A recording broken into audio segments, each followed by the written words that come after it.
हाँ, तो चलो ऑर्गेनिक केमिस्ट्री का शुभारंभ कर रहे हैं। ऑर्गेनिक केमिस्ट्री की जहां तक बात है, जिम्मेवारी मेरी है, आपकी नहीं है। जिम्मेवारी मेरी का मतलब आप यहां क्लास स्टार्ट कर दिए ऑर्गेनिक का, अब मेरे पे छोड़ दो, लेकिन जो मैं बोलूंगा वो आपको करना ही पड़ेगा, नहीं का ऑप्शन नहीं है। रीजन, हर क्लास के बाद मंडे ऑनवर्ड्स, मंडे के बाद हर क्लास के बाद 50 क्वेश्चंस मिलेंगे। छोटा टॉपिक हो बड़ा टॉपिक हो, अगर कोई इंपॉर्टेंट टॉपिक है तो हो सकता है 70-80 सवाल भी मिले एक दिन में। नहीं कहने का, नहीं करने का ऑप्शन नहीं है, ठीक है। अब आपको शायद किसी दिन 3 घंटे सोना पड़े, I don't care, actually I don't care, क्योंकि अगर आप कम सोओगे तो सिलेक्शन अच्छा होगा फिर लास्ट में। तो मंडे ऑनवर्ड से स्पेशल आपको एक डीपीपी मिला करेगी ऑर्गेनिक के लिए। जैसा मैंने बोला, अगर मेरे बताए हुए रास्ते पे चलोगे तो इस क्लास के सारे लोगों का ऑर्गेनिक केमिस्ट्री में फुल मार्क्स लाने की गारंटी मेरी। आज ही ले लो, आप लिखवाना है लिखवा लो, स्टैम्प पेपर पे ले लो, बट प्रॉब्लम इज एनसीईआरटी नहीं छोड़ना है। कभी कभी आपको लगेगा कि शायद वो जो बाकी महारथी लोग पढ़ा रहे हैं वैसा मैं नहीं पढ़ा रहा, कभी कभी आपको ऐसा लगेगा, लेकिन वैसे से सिलेक्शन नहीं होता है। कोटा वाला मॉड्यूल जा चुका है, वो 2019-20 तक वैसे पेपर आते थे। पेपर 2020 के बाद एनसीईआरटी बेस्ड आ रहा है। एनसीईआरटी स्टिक होके पढ़ना है, उसी के फ्लो में पढ़ना है जैसे एनसीईआरटी ने दिया है। मेरा एम ये रहेगा एनसीईआरटी का हर लाइन आपके दिमाग में फिक्स हो जाए यहां से जाने से पहले हर टॉपिक में, ठीक है। जब आप सिलेबस एंड कर रहे होगे और गलती से आपने एनसीईआरटी पलट ली तो आपको लगेगा कि सारा एनसीईआरटी कवर्ड है नोट्स के अंदर। मेरा फंडा ये रहेगा, थ्योरेटिकल पॉइंट पे मैं 40% ही मेहनत करता मिलूंगा आपको, ज्यादा मेहनत आपको प्रैक्टिस पे करना है। और ये सब नहीं होगा। देखो गोलू नाम से फोन आ रहा है, अब ये लड़का भी हो सकता है लड़की भी हो सकती है। पॉइंट स्पीकर पे करते हैं, तो मैं नंबर दे दूं? चलो, कहां थे तुम? पहले से नंबर है यार, मैं उस नंबर की बात कर रहा था। इतना कम आईक्यू कहां से है भाई तुम्हारी?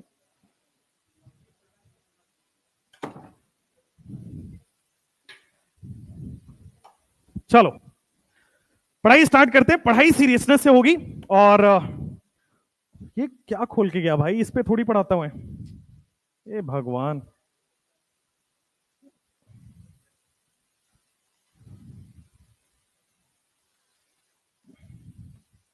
आप लोग की 2 क्लास हो गई ना? जानबूझ के मेरी क्लास लास्ट में रखते, पता है क्यों? मैं थोड़ा हंसता हंसाते खिलाते पढ़ाता हूं ना, इस वजह से, तो आपको बोर नहीं होगा। ऐसे ही हंसते खिलाते पढ़ाएं। चलो भाई, टॉपिक का हेडिंग डालो, ऑर्गेनिक केमिस्ट्री। और उस ऑर्गेनिक केमिस्ट्री में हेडिंग डालना, old concept of organic chemistry. चूंकि पहली क्लास है, मैं आपको 2-3 चीजें बता देता हूं भाई, सबसे पहली क्लास है, मैं 2-3 चीजें बता देता हूं। वो 2-3 चीजें ऐसी है, इस साल 16 क्वेश्चन आए थे, 15 और कुछ एक टॉपिक, एक क्वेश्चन फिजिकल में भी आता है, ऑर्गेनिक में भी काउंट होता है, इनऑर्गेनिक में भी काउंट होता है। तो इस बार 15 और /16 क्वेश्चन आए थे, ऑर्गेनिक केमिस्ट्री की बात करता हूं, और 14 क्वेश्चन आए थे इनऑर्गेनिक केमिस्ट्री की बात अगर मैं कर लूं तो टोटल जो पोर्शन मैं देखता हूं उससे 30 सवाल आते हैं आउट ऑफ 50। उस 30 में से वो हर 30 सवाल पिछले साल की नोट्स में एक बार नहीं था, 2-2 बार था। तो जो सवाल यहां पे रिपीटेड मोड में कराएंगे वही आएगा उधर। तो इस साल की जो हिस्ट्री रही है, 10,000 प्लस डॉक्टर्स बन गए एक सिंगल बैच से। 10,000 बहुत बड़ा नंबर होता है, और वो इसी बदौलत हुआ है कि एनसीईआरटी को बिल्कुल भी लाइटली नहीं लिया है। और आपको भी वही करना है, नोट से बाहर नहीं आएगा। और क्योंकि अब कहां से बाहर पूछ सकता है, ऑप्शन ही नहीं है, एनसीईआरटी से ही आएगा। और एनसीईआरटी को एक बार नहीं 2-2 बार, एक वे में नहीं 2-2 वे में आपको कराया जाएगा। ज्यादा फोकस रहेगा, आप फुल्ली कंसंट्रेटेड वे में आप पढ़ो यहां पे, क्योंकि जितना कंसंट्रेशन में यहां पढ़ोगे रिवाइज करने में टाइम उतना ही कम लगेगा। फ्लो कैसा रहेगा, मैं केमिस्ट्री की बात बता देता हूं, फिजिक्स और बायो में आप उनसे फिजिक्स और बायो वाले सर ज्यादा अच्छा बता पाएंगे। केमिस्ट्री की बात बता देता हूं बच्चों। केमिस्ट्री में मैं आपको, भगवान, हाँ, केमिस्ट्री में मैं आपको थ्योरी पूरा डिटेल में कराऊंगा, कोई शॉर्टकट नहीं, कोई फॉर्मूला नहीं, कोई इधर उधर का ट्रिक नहीं, पूरा डिटेल में जो भी पॉसिबल है, जहां से क्वेश्चन बनते हैं वो कराया जाएगा। और ये थ्योरी करने के बाद नीट हो या जेई मेंस हो, आपका नीट है या जेई मेंस तक, एडवांस की बात नहीं कर रहा, नीट और जेई मेंस के क्वेश्चन इधर ही से होंगे। थ्योरी कराने के बाद सारी मैकेनिज्म जो आपको बाद में कराई जाएगी ना, ऑर्गेनिक केमिस्ट्री 12th वाले पार्ट में, सारी मैकेनिज्म यही क्लास में याद होगा, ये गारंटी मेरी, ये जिम्मेवारी मेरी। मैकेनिज्म से डरना नहीं है, मैकेनिज्म क्लास में यही याद हो जाएगा, समझना तो आना ही है, वो तो मैंडेटरी है, याद हो जाएगा आपको यही क्लास के अंदर। इसके बाद आपका काम चालू होता है, ये जिम्मेवारी मेरी पूरी हो जाती है। इसके बाद आपका काम क्या चालू होता है, एवरी डे 50 to 60 क्वेश्चन, और उसमें से एक भी क्वेश्चन रिपीटेड नहीं होगा। ऐसा नहीं कि एक ही टाइप के 10 क्वेश्चन हो गए, वो नहीं करना है, वो गधा मजदूरी है। 50 क्वेश्चन 50 डिफरेंट टाइप्स के, किसमें लैंग्वेज अलग है, किसी में कुछ प्रोडक्ट अलग बन रहा है, हर क्वेश्चन में लगेगा कि ये गलत हो रहा है, ये गलत हो रहा है, लेकिन यही डर मुझे निकालना है, और वो 1 महीने में निकलेगा, 1 दिन में, 1 घंटे में नहीं निकलता है। तो 50 to 60 क्वेश्चंस मंडे ऑनवर्ड से हर टॉपिक पे मिला करेगा, ठीक। ये क्वेश्चन आपको करना ही है, एंड रैंडमली किसी भी दिन किसी भी तरह से चेक हो सकता है। तो प्लीज जो भी आप करें, थ्योरी की कॉपी लाओ ना लाओ, ये कॉपी जरूर लाना, ये अपने पास ही रखना, यही मेन है। क्योंकि थ्योरी से क्वेश्चन आएगा 1 से 2, असर्शन रीजन और स्टेटमेंट वाइज, मैक्सिमम 2, दोनों मिला के। लेकिन जो आपके क्वेश्चंस आएंगे रिमेनिंग, ऑर्गेनिक एंड ऑर्गेनिक मिला दे 30 क्वेश्चन, तो 27 से 30 28 क्वेश्चन बेटा इससे आने वाले हैं। तो ये ज्यादा इंपॉर्टेंट है, और आप सब लोग लास्ट ईयर भी यही किए थे, इधर ज्यादा फोकस कर रहे थे, और 90% इस बार भी इधर ही फोकस करेंगे। आपकी बात नहीं कर रहा, इस क्लास के बाहर वालों की बात कर रहा हूं। 2023 की हम बात करें तो केवल 58,000 बच्चे ऐसे थे जिनके 620 से ऊपर नंबर थे। केवल ये डेटा इतना आंख खोल देता है आपका। 25 लाख लोग में से 60,000 भी नहीं है, उससे 2,000 कम ही है 620 से ऊपर नंबर है, और 72,000 ऐसे हैं जो 600 से ऊपर है। तैयारी केवल 1 लाख लोग कर रहे हैं, ध्यान रखना। फॉर्म चाहे 30 लाख लोग भर लें, तैयारी 1 लाख लोग कर रहे हैं। उस 1 लाख लोग में से एक्चुअल सीट्स की बात करोगे, एमबीबीएस गवर्नमेंट की बात करोगे तो 47,000 है।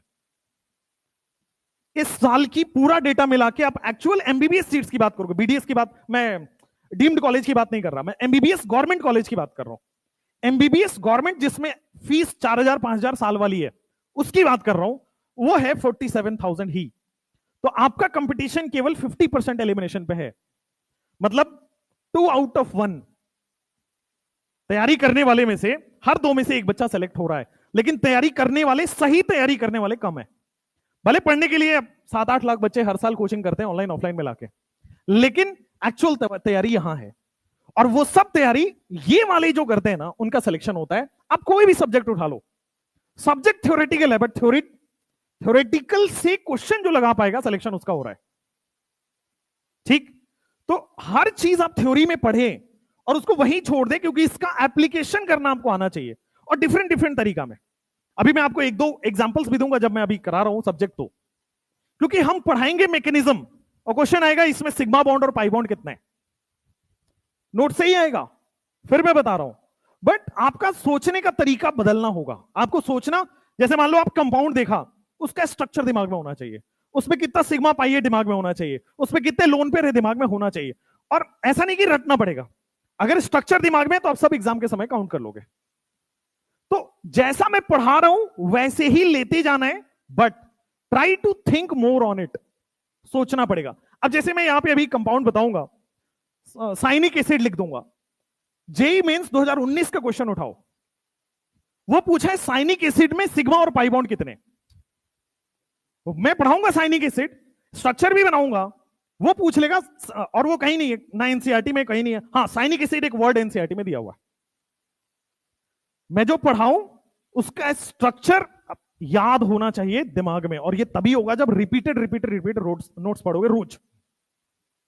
ठीक है, थोड़ा सा मैं ओवरव्यू दे दिया। ऐसा पिछले 5 साल में नहीं हुआ है जो कराया गया उससे कोई बाहर आ जाए, एक क्वेश्चन भी नहीं आता। हाँ, लेकिन सिलेक्शन उसी का होता है जो ये वाले पोर्शन पे फोकस करता है। पूरे साल मेरी जद्दोजहद यही रहेगी कि आप यहां आओगे, मैं आपको खींच के यहां ले जाऊंगा। आप फिर थ्योरी की तरफ आओगे, आपको लगेगा पहले थ्योरी पढ़ेंगे तो थोड़ा कॉन्फिडेंस बनेगा, फिर सवाल लगाएंगे। मैं कहूंगा आप यहां जाओ, ये अपने आप स्ट्रांग होगा। क्योंकि यहां मान लो 50 क्वेश्चन, इसमें थ्योरी भी तो है। इस 50-60 क्वेश्चन में पूरा थ्योरी है। कुछ नहीं आ रहा है तो थ्योरी पढ़ो।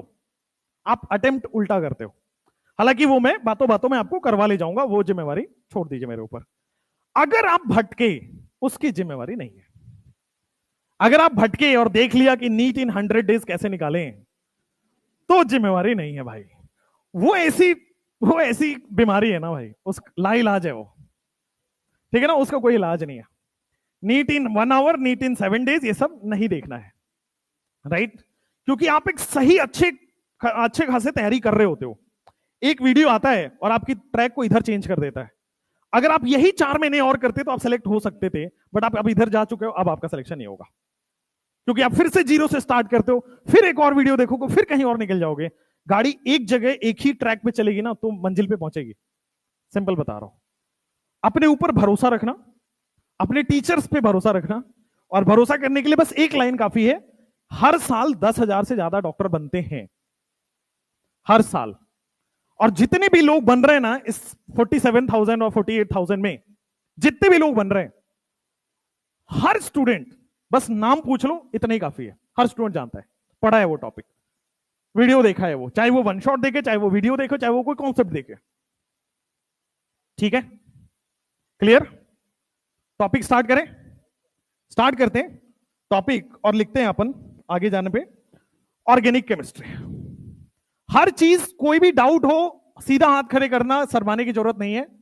सबसे प्यारा मास्टर आपको पढ़ा रहा है, ये भी ध्यान रखना। ठीक है, बाकी सब खड़ूस ही हैं, बता देता हूं मैं पहले ही। फिजिक्स वाले बढ़िया हैं? अच्छा, आंसर भी अच्छे हैं, इसका मतलब तुम बायो वाले ठीक नहीं कह रहे हो।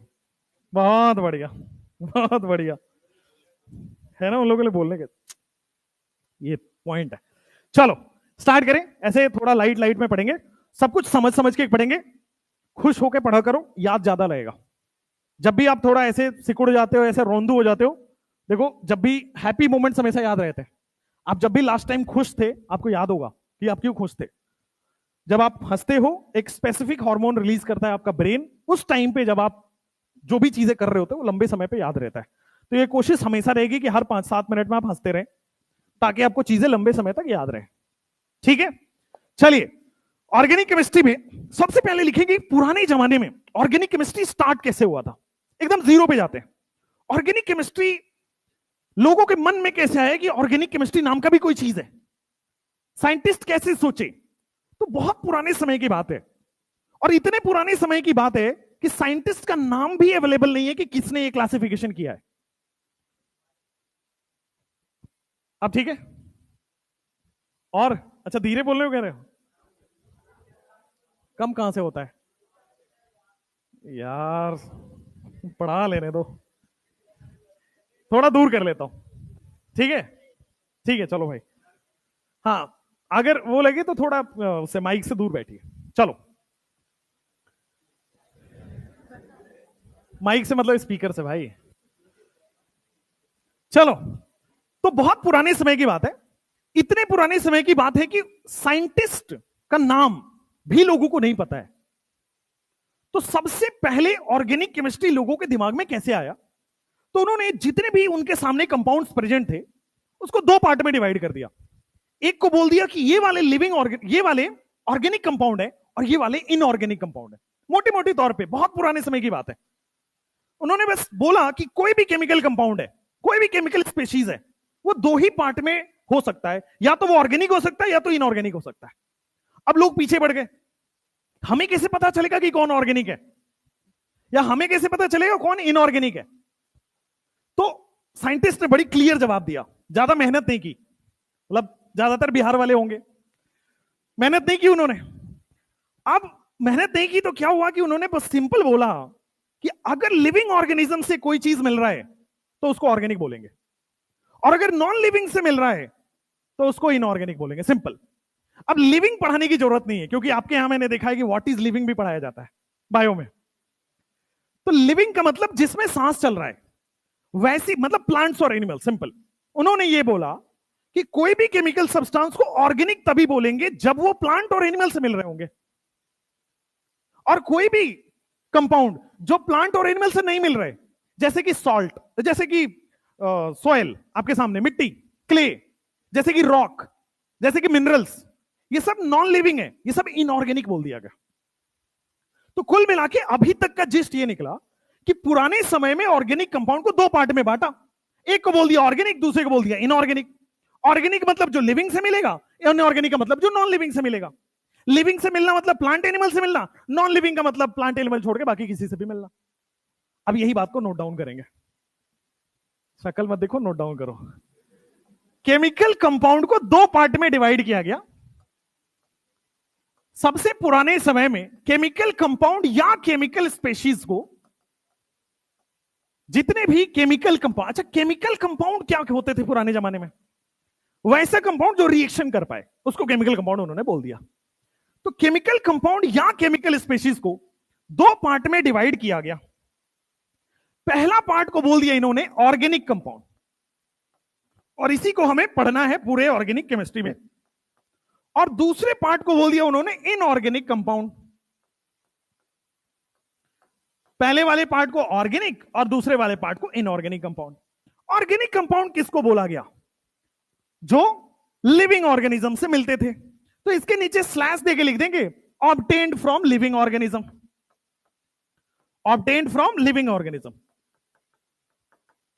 अब लिविंग ऑर्गेनिज्म का मतलब उन्होंने मोटे मोटे तौर पे दो ही चीज बोली। लिविंग ऑर्गेनिज्म का मतलब प्लांट्स और एनिमल्स, इसी को वो लिविंग मान रहे थे। अच्छा ऐसा क्यों, प्लांट और एनिमल को ही लिविंग क्यों मान रहे थे? बहुत पुराने समय की बात है, तो बहुत पुराने समय में प्लांट और एनिमल ही थे जिसको लिविंग बोला जाता था। तो प्लांट और एनिमल से पाए जाने वाले, प्लांट और एनिमल से मिलने वाले जितने भी केमिकल कंपाउंड्स थे उनको ऑर्गेनिक कंपाउंड बोल दिया गया। एग्जांपल लिखवाऊंगा अभी। और इनऑर्गेनिक कंपाउंड के बारे में लिख दिया कि obtained from non living, obtained from non living things. Non living things से जो मिला उसको इन्होंने बोल दिया इनऑर्गेनिक कंपाउंड। फोन बजेगा तो फोन मेरा उसके बाद। जैसे कि नॉन लिविंग थिंग्स से क्या मिलता, जैसे सॉइल बोल दो, क्ले बोल दो, क्ले यानी कि मड, कीचड़, जैसे कि रॉक्स बोल दो, जैसे कि आप मिनरल्स बोल दो। मिनरल्स क्या होते हैं, किसी को आइडिया है? तो मिनरल्स क्या होता है, पुराने जमाने में एक चैप्टर हुआ करता था मेटलर्जी, एक दो साल पुराने जमाने में, वो हट गया अब। तो वहां पे मिनरल्स पढ़ाया जाता था। अब मिनरल्स क्या होता है भाई, ये समझने की जरूरत है, तो ध्यान देना। दो टर्म है जिसको हम समझाते हैं, नोट डाउन करने की जरूरत नहीं है, समझ लो, अगर जरूरत पड़े तो लिख लेना। तो मिनरल क्या होता है? धरती के अंदर पाया जाने वाला हर वो चीज जहां से मेटल निकल पाए उसको मिनरल कहते हैं। मतलब मैंने जेसीबी मंगाई, यहां पे मान लो बहुत ज्यादा खुदाई करवा दी, अगर मेटल मिल पा रहा है तो इसको हम मिनरल बोल देंगे, सिंपल। और क्या है? तो वैसा मिनरल जहां ज्यादा अमाउंट ऑफ मेटल मिलता है उसको ओर बोलते हैं। मिनरल क्या है? थोड़ा बहुत भी मेटल मिल जाए तो उसको हम लोग मिनरल बोल देंगे। बट अगर बहुत ज्यादा अमाउंट में जब तक नहीं मिलता मेटल, तब तक हम उसको ओर नहीं बोलते। ओर का मतलब जहां से हाई अमाउंट ऑफ मेटल को निकाला जाए उसको हम ओर बोलेंगे, और मिनरल उसको बोलेंगे जहां से हाई नहीं, थोड़ा बहुत भी मिल जाए मेटल, उसको हम लोग मिनरल बोल देते हैं। क्लियर हुआ? इसीलिए बोला जाता है all ores are minerals but all minerals are not ores. ठीक है? ऐसा सुना सुना सा लग रहा होगा, ऐसा सुना तो नहीं हो गया? सुना सुना सा है ना थोड़ा? चलो, तो ये हो गया प्लांट्स एनिमल्स, और इधर सॉइल, क्ले, ये सब जितने हैं इसको प्लांट्स एनिमल्स से मिलने वाली चीजों को, उसी तरह प्लांट एनिमल से छोड़ के बाकी सारी चीजें से मिलने वाली चीजों को इनऑर्गेनिक बोल दिया गया। और प्लांट एनिमल से मिलने वाली चीजों को क्या बोल दिया गया? इनऑर्गेनिक। अब थोड़ा टाइम बीता, ये बहुत पुराने जमाने की बात है, सोच लो इतना पुराना है कि किसने क्लासिफाई किया इसका नाम तक नहीं पता है, तो इसका मतलब बहुत ही बाबा आदम की बात है, आदि मानव होंगे उस समय शायद। अब आते हैं,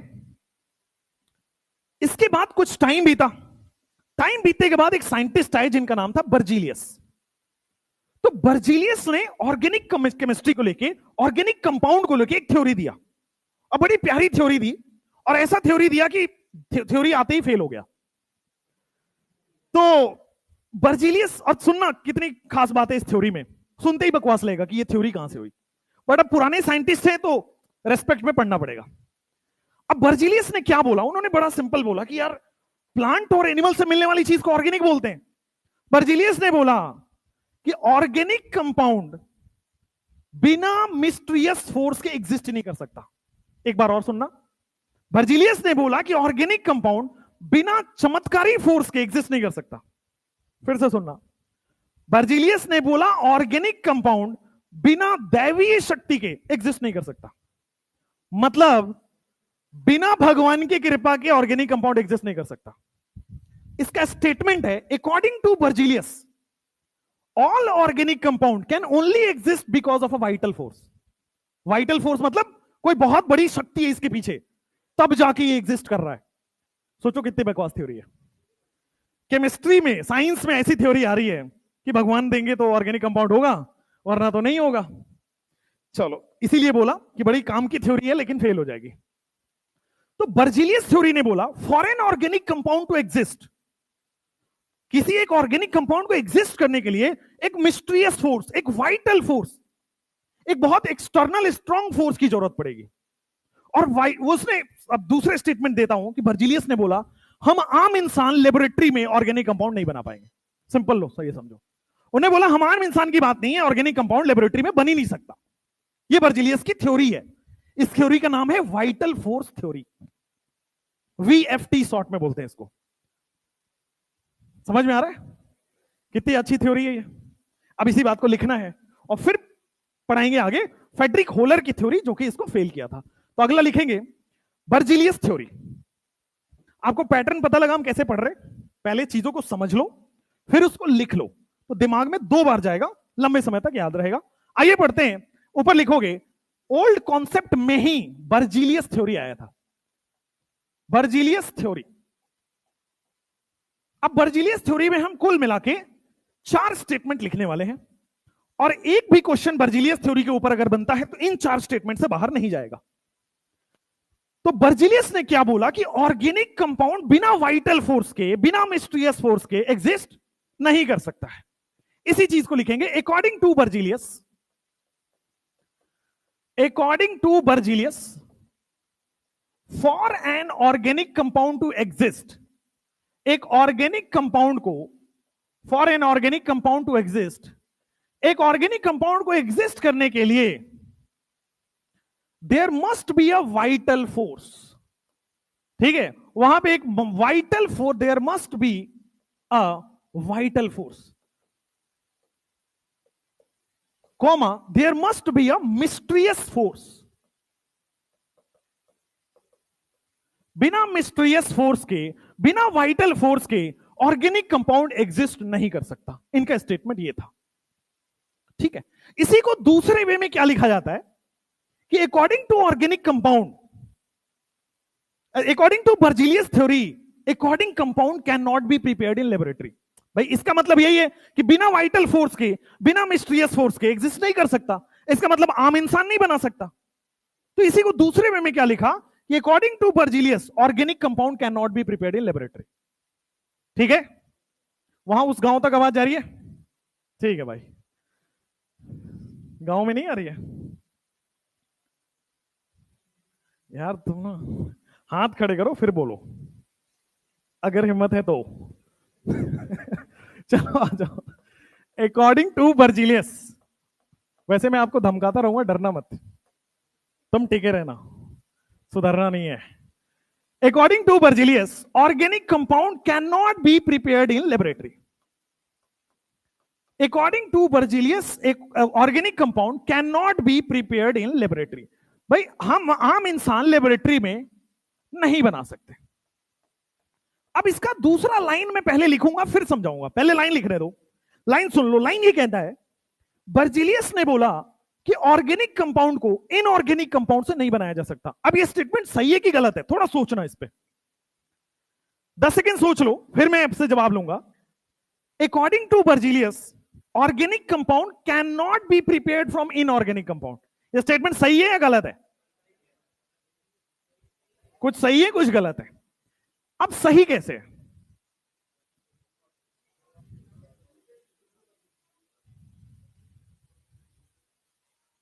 according to Berzelius organic compound can not be prepared from inorganic compound. ये सही की गलत है? बीएचयू के एग्जाम में आया हुआ है और नीट में आसानी से पूछ लेता है। आप देखना जनरल बीएचयू के पेपर उठा के मेजॉरिटी रिपीट हो जाते हैं। अब समझो इस बात को, थोड़ा सा अपने दिमाग में सोच लिया होगा। अब देखो इसी लाइन में उसका समझा हुआ है, लेबोरेटरी में नहीं बना सकते मतलब इंसान नहीं बना सकता, मतलब इंसान के पास क्या है? इनऑर्गेनिक कंपाउंड ही तो है, क्योंकि इन्होंने बोला था भगवान देंगे ऑर्गेनिक कंपाउंड, इंसान के पास तो इनऑर्गेनिक कंपाउंड था, यही है ना? तो इसलिए स्टेटमेंट सही है। बीएचयू का स्टेटमेंट वाइज क्वेश्चन है कि according to Berzelius organic compound can not be prepared from inorganic compound. और वो स्टेटमेंट और ये स्टेटमेंट बात एक ही है, क्योंकि लेबोरेटरी में क्या होगा? इनऑर्गेनिक कंपाउंड ही तो होगा, क्योंकि उन्होंने क्या बोला? लेबोरेटरी में कभी भी हम ऑर्गेनिक कंपाउंड नहीं बना सकते। ठीक है, लिखो यहां पे, according to Berzelius organic compound can not be prepared from inorganic compound, prepared from inorganic compound.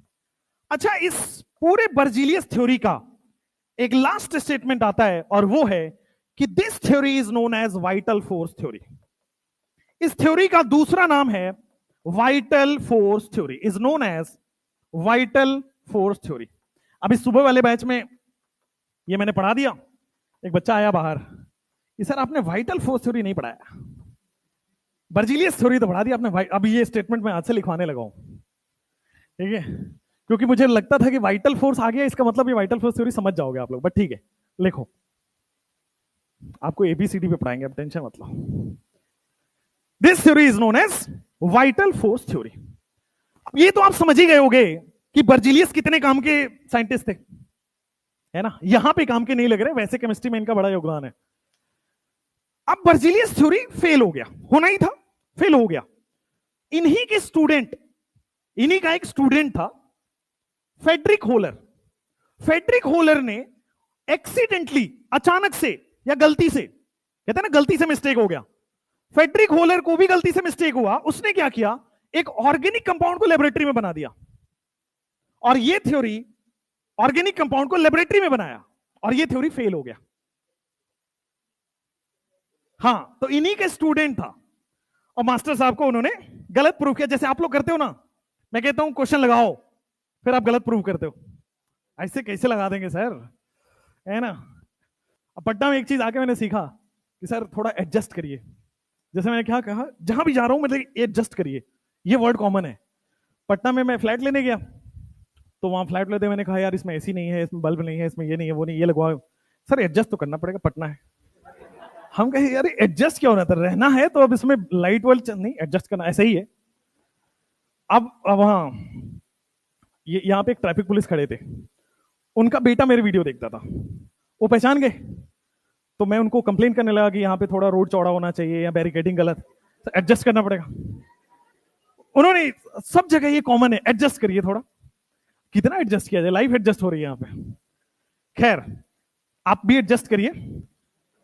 कई लोग क्या, अभी नीचे नहीं दिखेगा लेकिन एडजस्ट करना पड़ेगा, ठीक है? वहां से देख लेना, यहां से देख लेना, नहीं तो मैं इसको थोड़ा ऊपर कर दूंगा, तो देखना है, तो एडजस्ट करना है, ठीक है?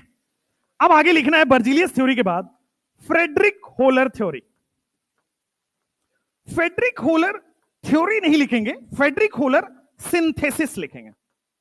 अब एक वर्ड का भी मतलब मैं आपको समझाते हुए चलता हूं।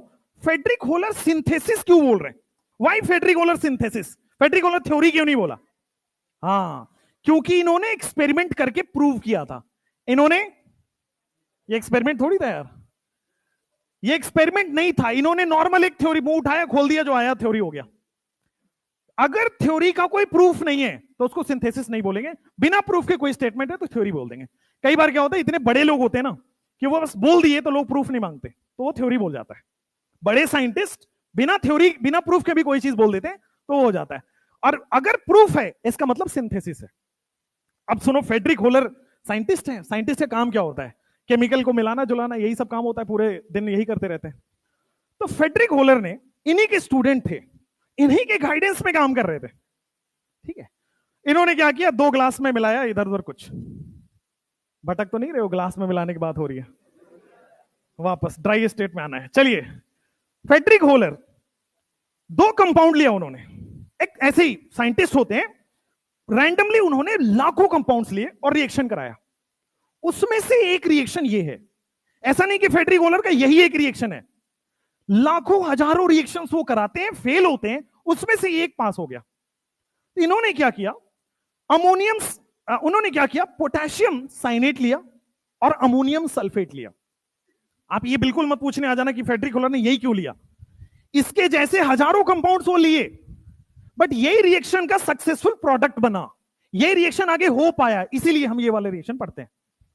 तो याद रखना पड़ेगा फेडरिक होलर ने कौन से 2 केमिकल्स लिए थे। तो फेडरिक होलर ने 2 केमिकल लिया था। पहला होता है पोटेशियम साइनेट, एक लाइन छोड़ के लिखना, थ्योरी अभी लिखना है। पोटेशियम साइनेट KCNO, इसको लिख लो आप, पोटेशियम साइनेट। अब यहां पे एक सवाल बनता है बड़ी तगड़ा। जेई मेंस 2019 या 20 का पेपर है, कोई एक स्विफ्ट का पेपर है। पोटेशियम साइनेट आपने पढ़ तो लिया, अब सोचो सवाल कैसा आता है। पोटेशियम साइनेट में कौन कौन से बॉन्ड है?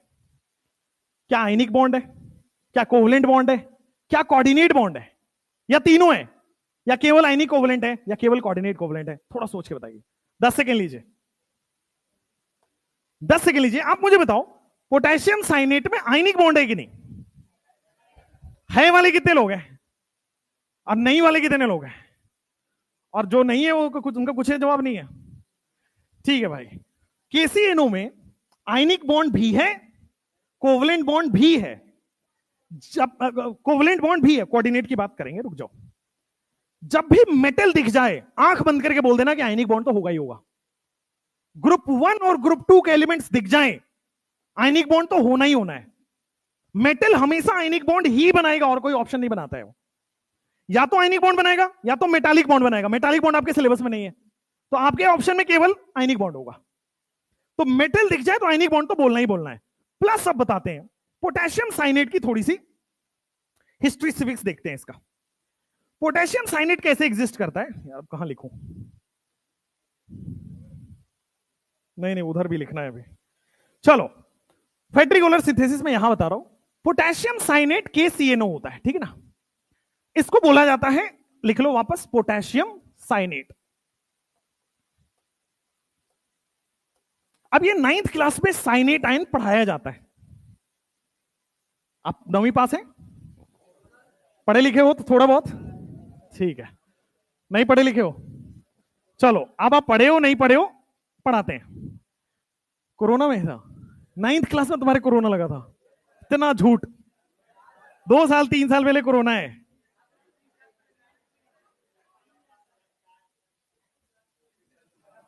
कोई बात, लेकिन एनटीए को नहीं बता पाओगे कि तुम्हारा कोरोना था कि नहीं था। एनटीए तो सवाल पूछेगा भाई, ठीक है। इधर आओ, कोई यार तुम यार ये आंटियों जैसे पीछे पीछे ना बोला करो, सीधा बोला करो। आंटियां नाराज तो नहीं हो रही इधर? चलो भाई, भाई तुम लोग इतना एक्साइटेड हो लड़की की बेइज्जती करने में, फिर तो और किया जाए क्यों? ये बैच लड़कों के हिसाब से चलेगा, सिंपल बता दे रहा हूं मैं। चलो चलो, तो सारे सारे टीचर ऐसे नहीं होते ना भाई, अपन स्पेशल है तो लड़कों तुम्हारे साथ हो है, ठीक है। चलो, इस बैच में पूरी बेइज्जती करेंगे लड़कियों की हम, ठीक है। इवनिंग वाले बैच में थोड़ा मौका दे देंगे, लेकिन इधर मॉर्निंग वाले में मौका दे देंगे, इधर नहीं। ये इवनिंग है भाई, अब ऐसी हरकतें करोगे तो मैं कैसे सपोर्ट करूं?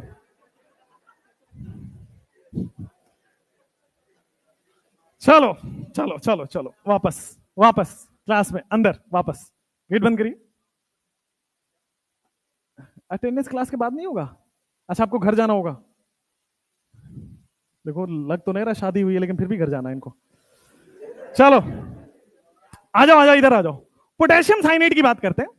पोटेशियम ग्रुप 1 का है, और जितने भी ग्रुप 1 के एलिमेंट है उसमें +1 चार्ज होता है। ये बात नोट कर लो आज ही। पोटेशियम ग्रुप 1 का है, और जितने ग्रुप 1 के होंगे +1 चार्ज होगा, और जितने भी ग्रुप 2 के हैं +2 चार्ज होगा। तो पोटेशियम पे हमने प्यारा सा चार्ज बना दिया +1। अब ये +1 है तो इसको माइनस भी चाहिए, हर जगह का रूल है, यहां भी रूल बनेगा। वो +1 है, माइनस कहां से मिलेगा जरा ध्यान देना, CnO माइनस पे बन जाएगा। अब ध्यान देना जरा, लुईस थ्योरी थोड़े बहुत तो पढ़ लिख के आए होगे। लुईस थ्योरी में कहता है सेंट्रल मेटल एटम वो होगा जिसका नंबर कम हो, जो लेस इन नंबर है वो सेंट्रल मेटल एटम हो जाएगा, राइट। अब मुझे बताओ इसमें लेस इन नंबर कौन है? सारे ही सेम है, कार्बन भी एक है, नाइट्रोजन भी एक है, ऑक्सीजन भी एक है। अब सेंट्रल एटम कौन सा होगा? Nitrogen, okay. ऑक्सीजन वाले कितने? नाइट्रोजन वाले, हाँ बहुत बढ़िया। हमसे इनऑर्गेनिक नहीं पढ़े हो ऐसा बताना है, ठीक है। हमसे नहीं पढ़े हो क्योंकि इतनी महा गलती नहीं कर रहे हैं भाई। लुईस थ्योरी में जितना जिसका नंबर कम है और जो लेस इलेक्ट्रोनेगेटिव है उसको देते हैं सेंट्रल एटम। ये गलती करेक्ट करना है।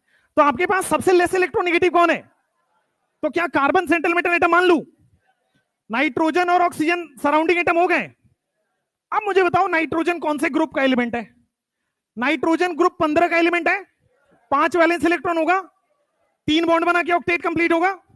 तो भाई क्या ये ट्रिपल बॉन्ड बना के ऑक्टेट कंप्लीट हो गया? कार्बन कौन से ग्रुप का एलिमेंट है? ग्रुप 14, 4 वैलेंस इलेक्ट्रॉन होगा, तो 4 बॉन्ड बना के स्टेबल होगा। 3 बन चुका, एक और बन जाएगा, कार्बन का तो स्टेबिलिटी आ गया। अब ऑक्सीजन का पूछ लेते हैं। ऑक्सीजन है ग्रुप 16 का, यानी कि 6 वैलेंस इलेक्ट्रॉन, लेकिन यहां O नहीं है, O माइनस है, तो 7 वैलेंस इलेक्ट्रॉन है, इसलिए एक बॉन्ड बना के स्टेबल हो जाएगा। ऑक्टेट ही तो कंप्लीट करना है, स्टेबल का मतलब 8 बना के स्टेबल होना है। थोड़ा बहुत मैं पुरानी चीजों को याद कराते हुए चलूंगा, टॉपिक का डिमांड है, छोड़ नहीं सकते, ठीक है। और अगर मान लो 70% समझ आ रहा है, 60% समझ आ रहा है, it's good. Reason, chemical bonding पढ़ने के बाद ये सारी चीजें जो है रिवीजन करने में ज्यादा क्लिक करता है। तो 60% का उम्मीद लेके चलना है पहली बार में, ठीक है। वैसे मैं 100 कराऊंगा, आ जाओ। अब ये O माइनस है, यहां K+ आ जाएगा, कोई दिक्कत नहीं है। ये पोटेशियम साइनेट की रिएक्शन उन्होंने कराया था, फेडरिक होलर ने, अमोनियम सल्फेट से। NH4 whole twice SO4 ammonium sulphate. अब ये याद करना पड़ेगा अमोनियम सल्फेट का फॉर्मूला और पोटेशियम साइनेट का फॉर्मूला, ये 2 चीजें यहां पे याद करने की है, ठीक है। अब मुझे बताओ, सोच के बताना, ऐसे ही तुक्का नहीं बिड़ाना, ये दोनों मिलके प्रोडक्ट क्या बन सकते हैं? आप लिख पाओगे क्या? प्रोडक्ट क्या बनेगा आप लिख पाओगे थोड़ा बहुत भी?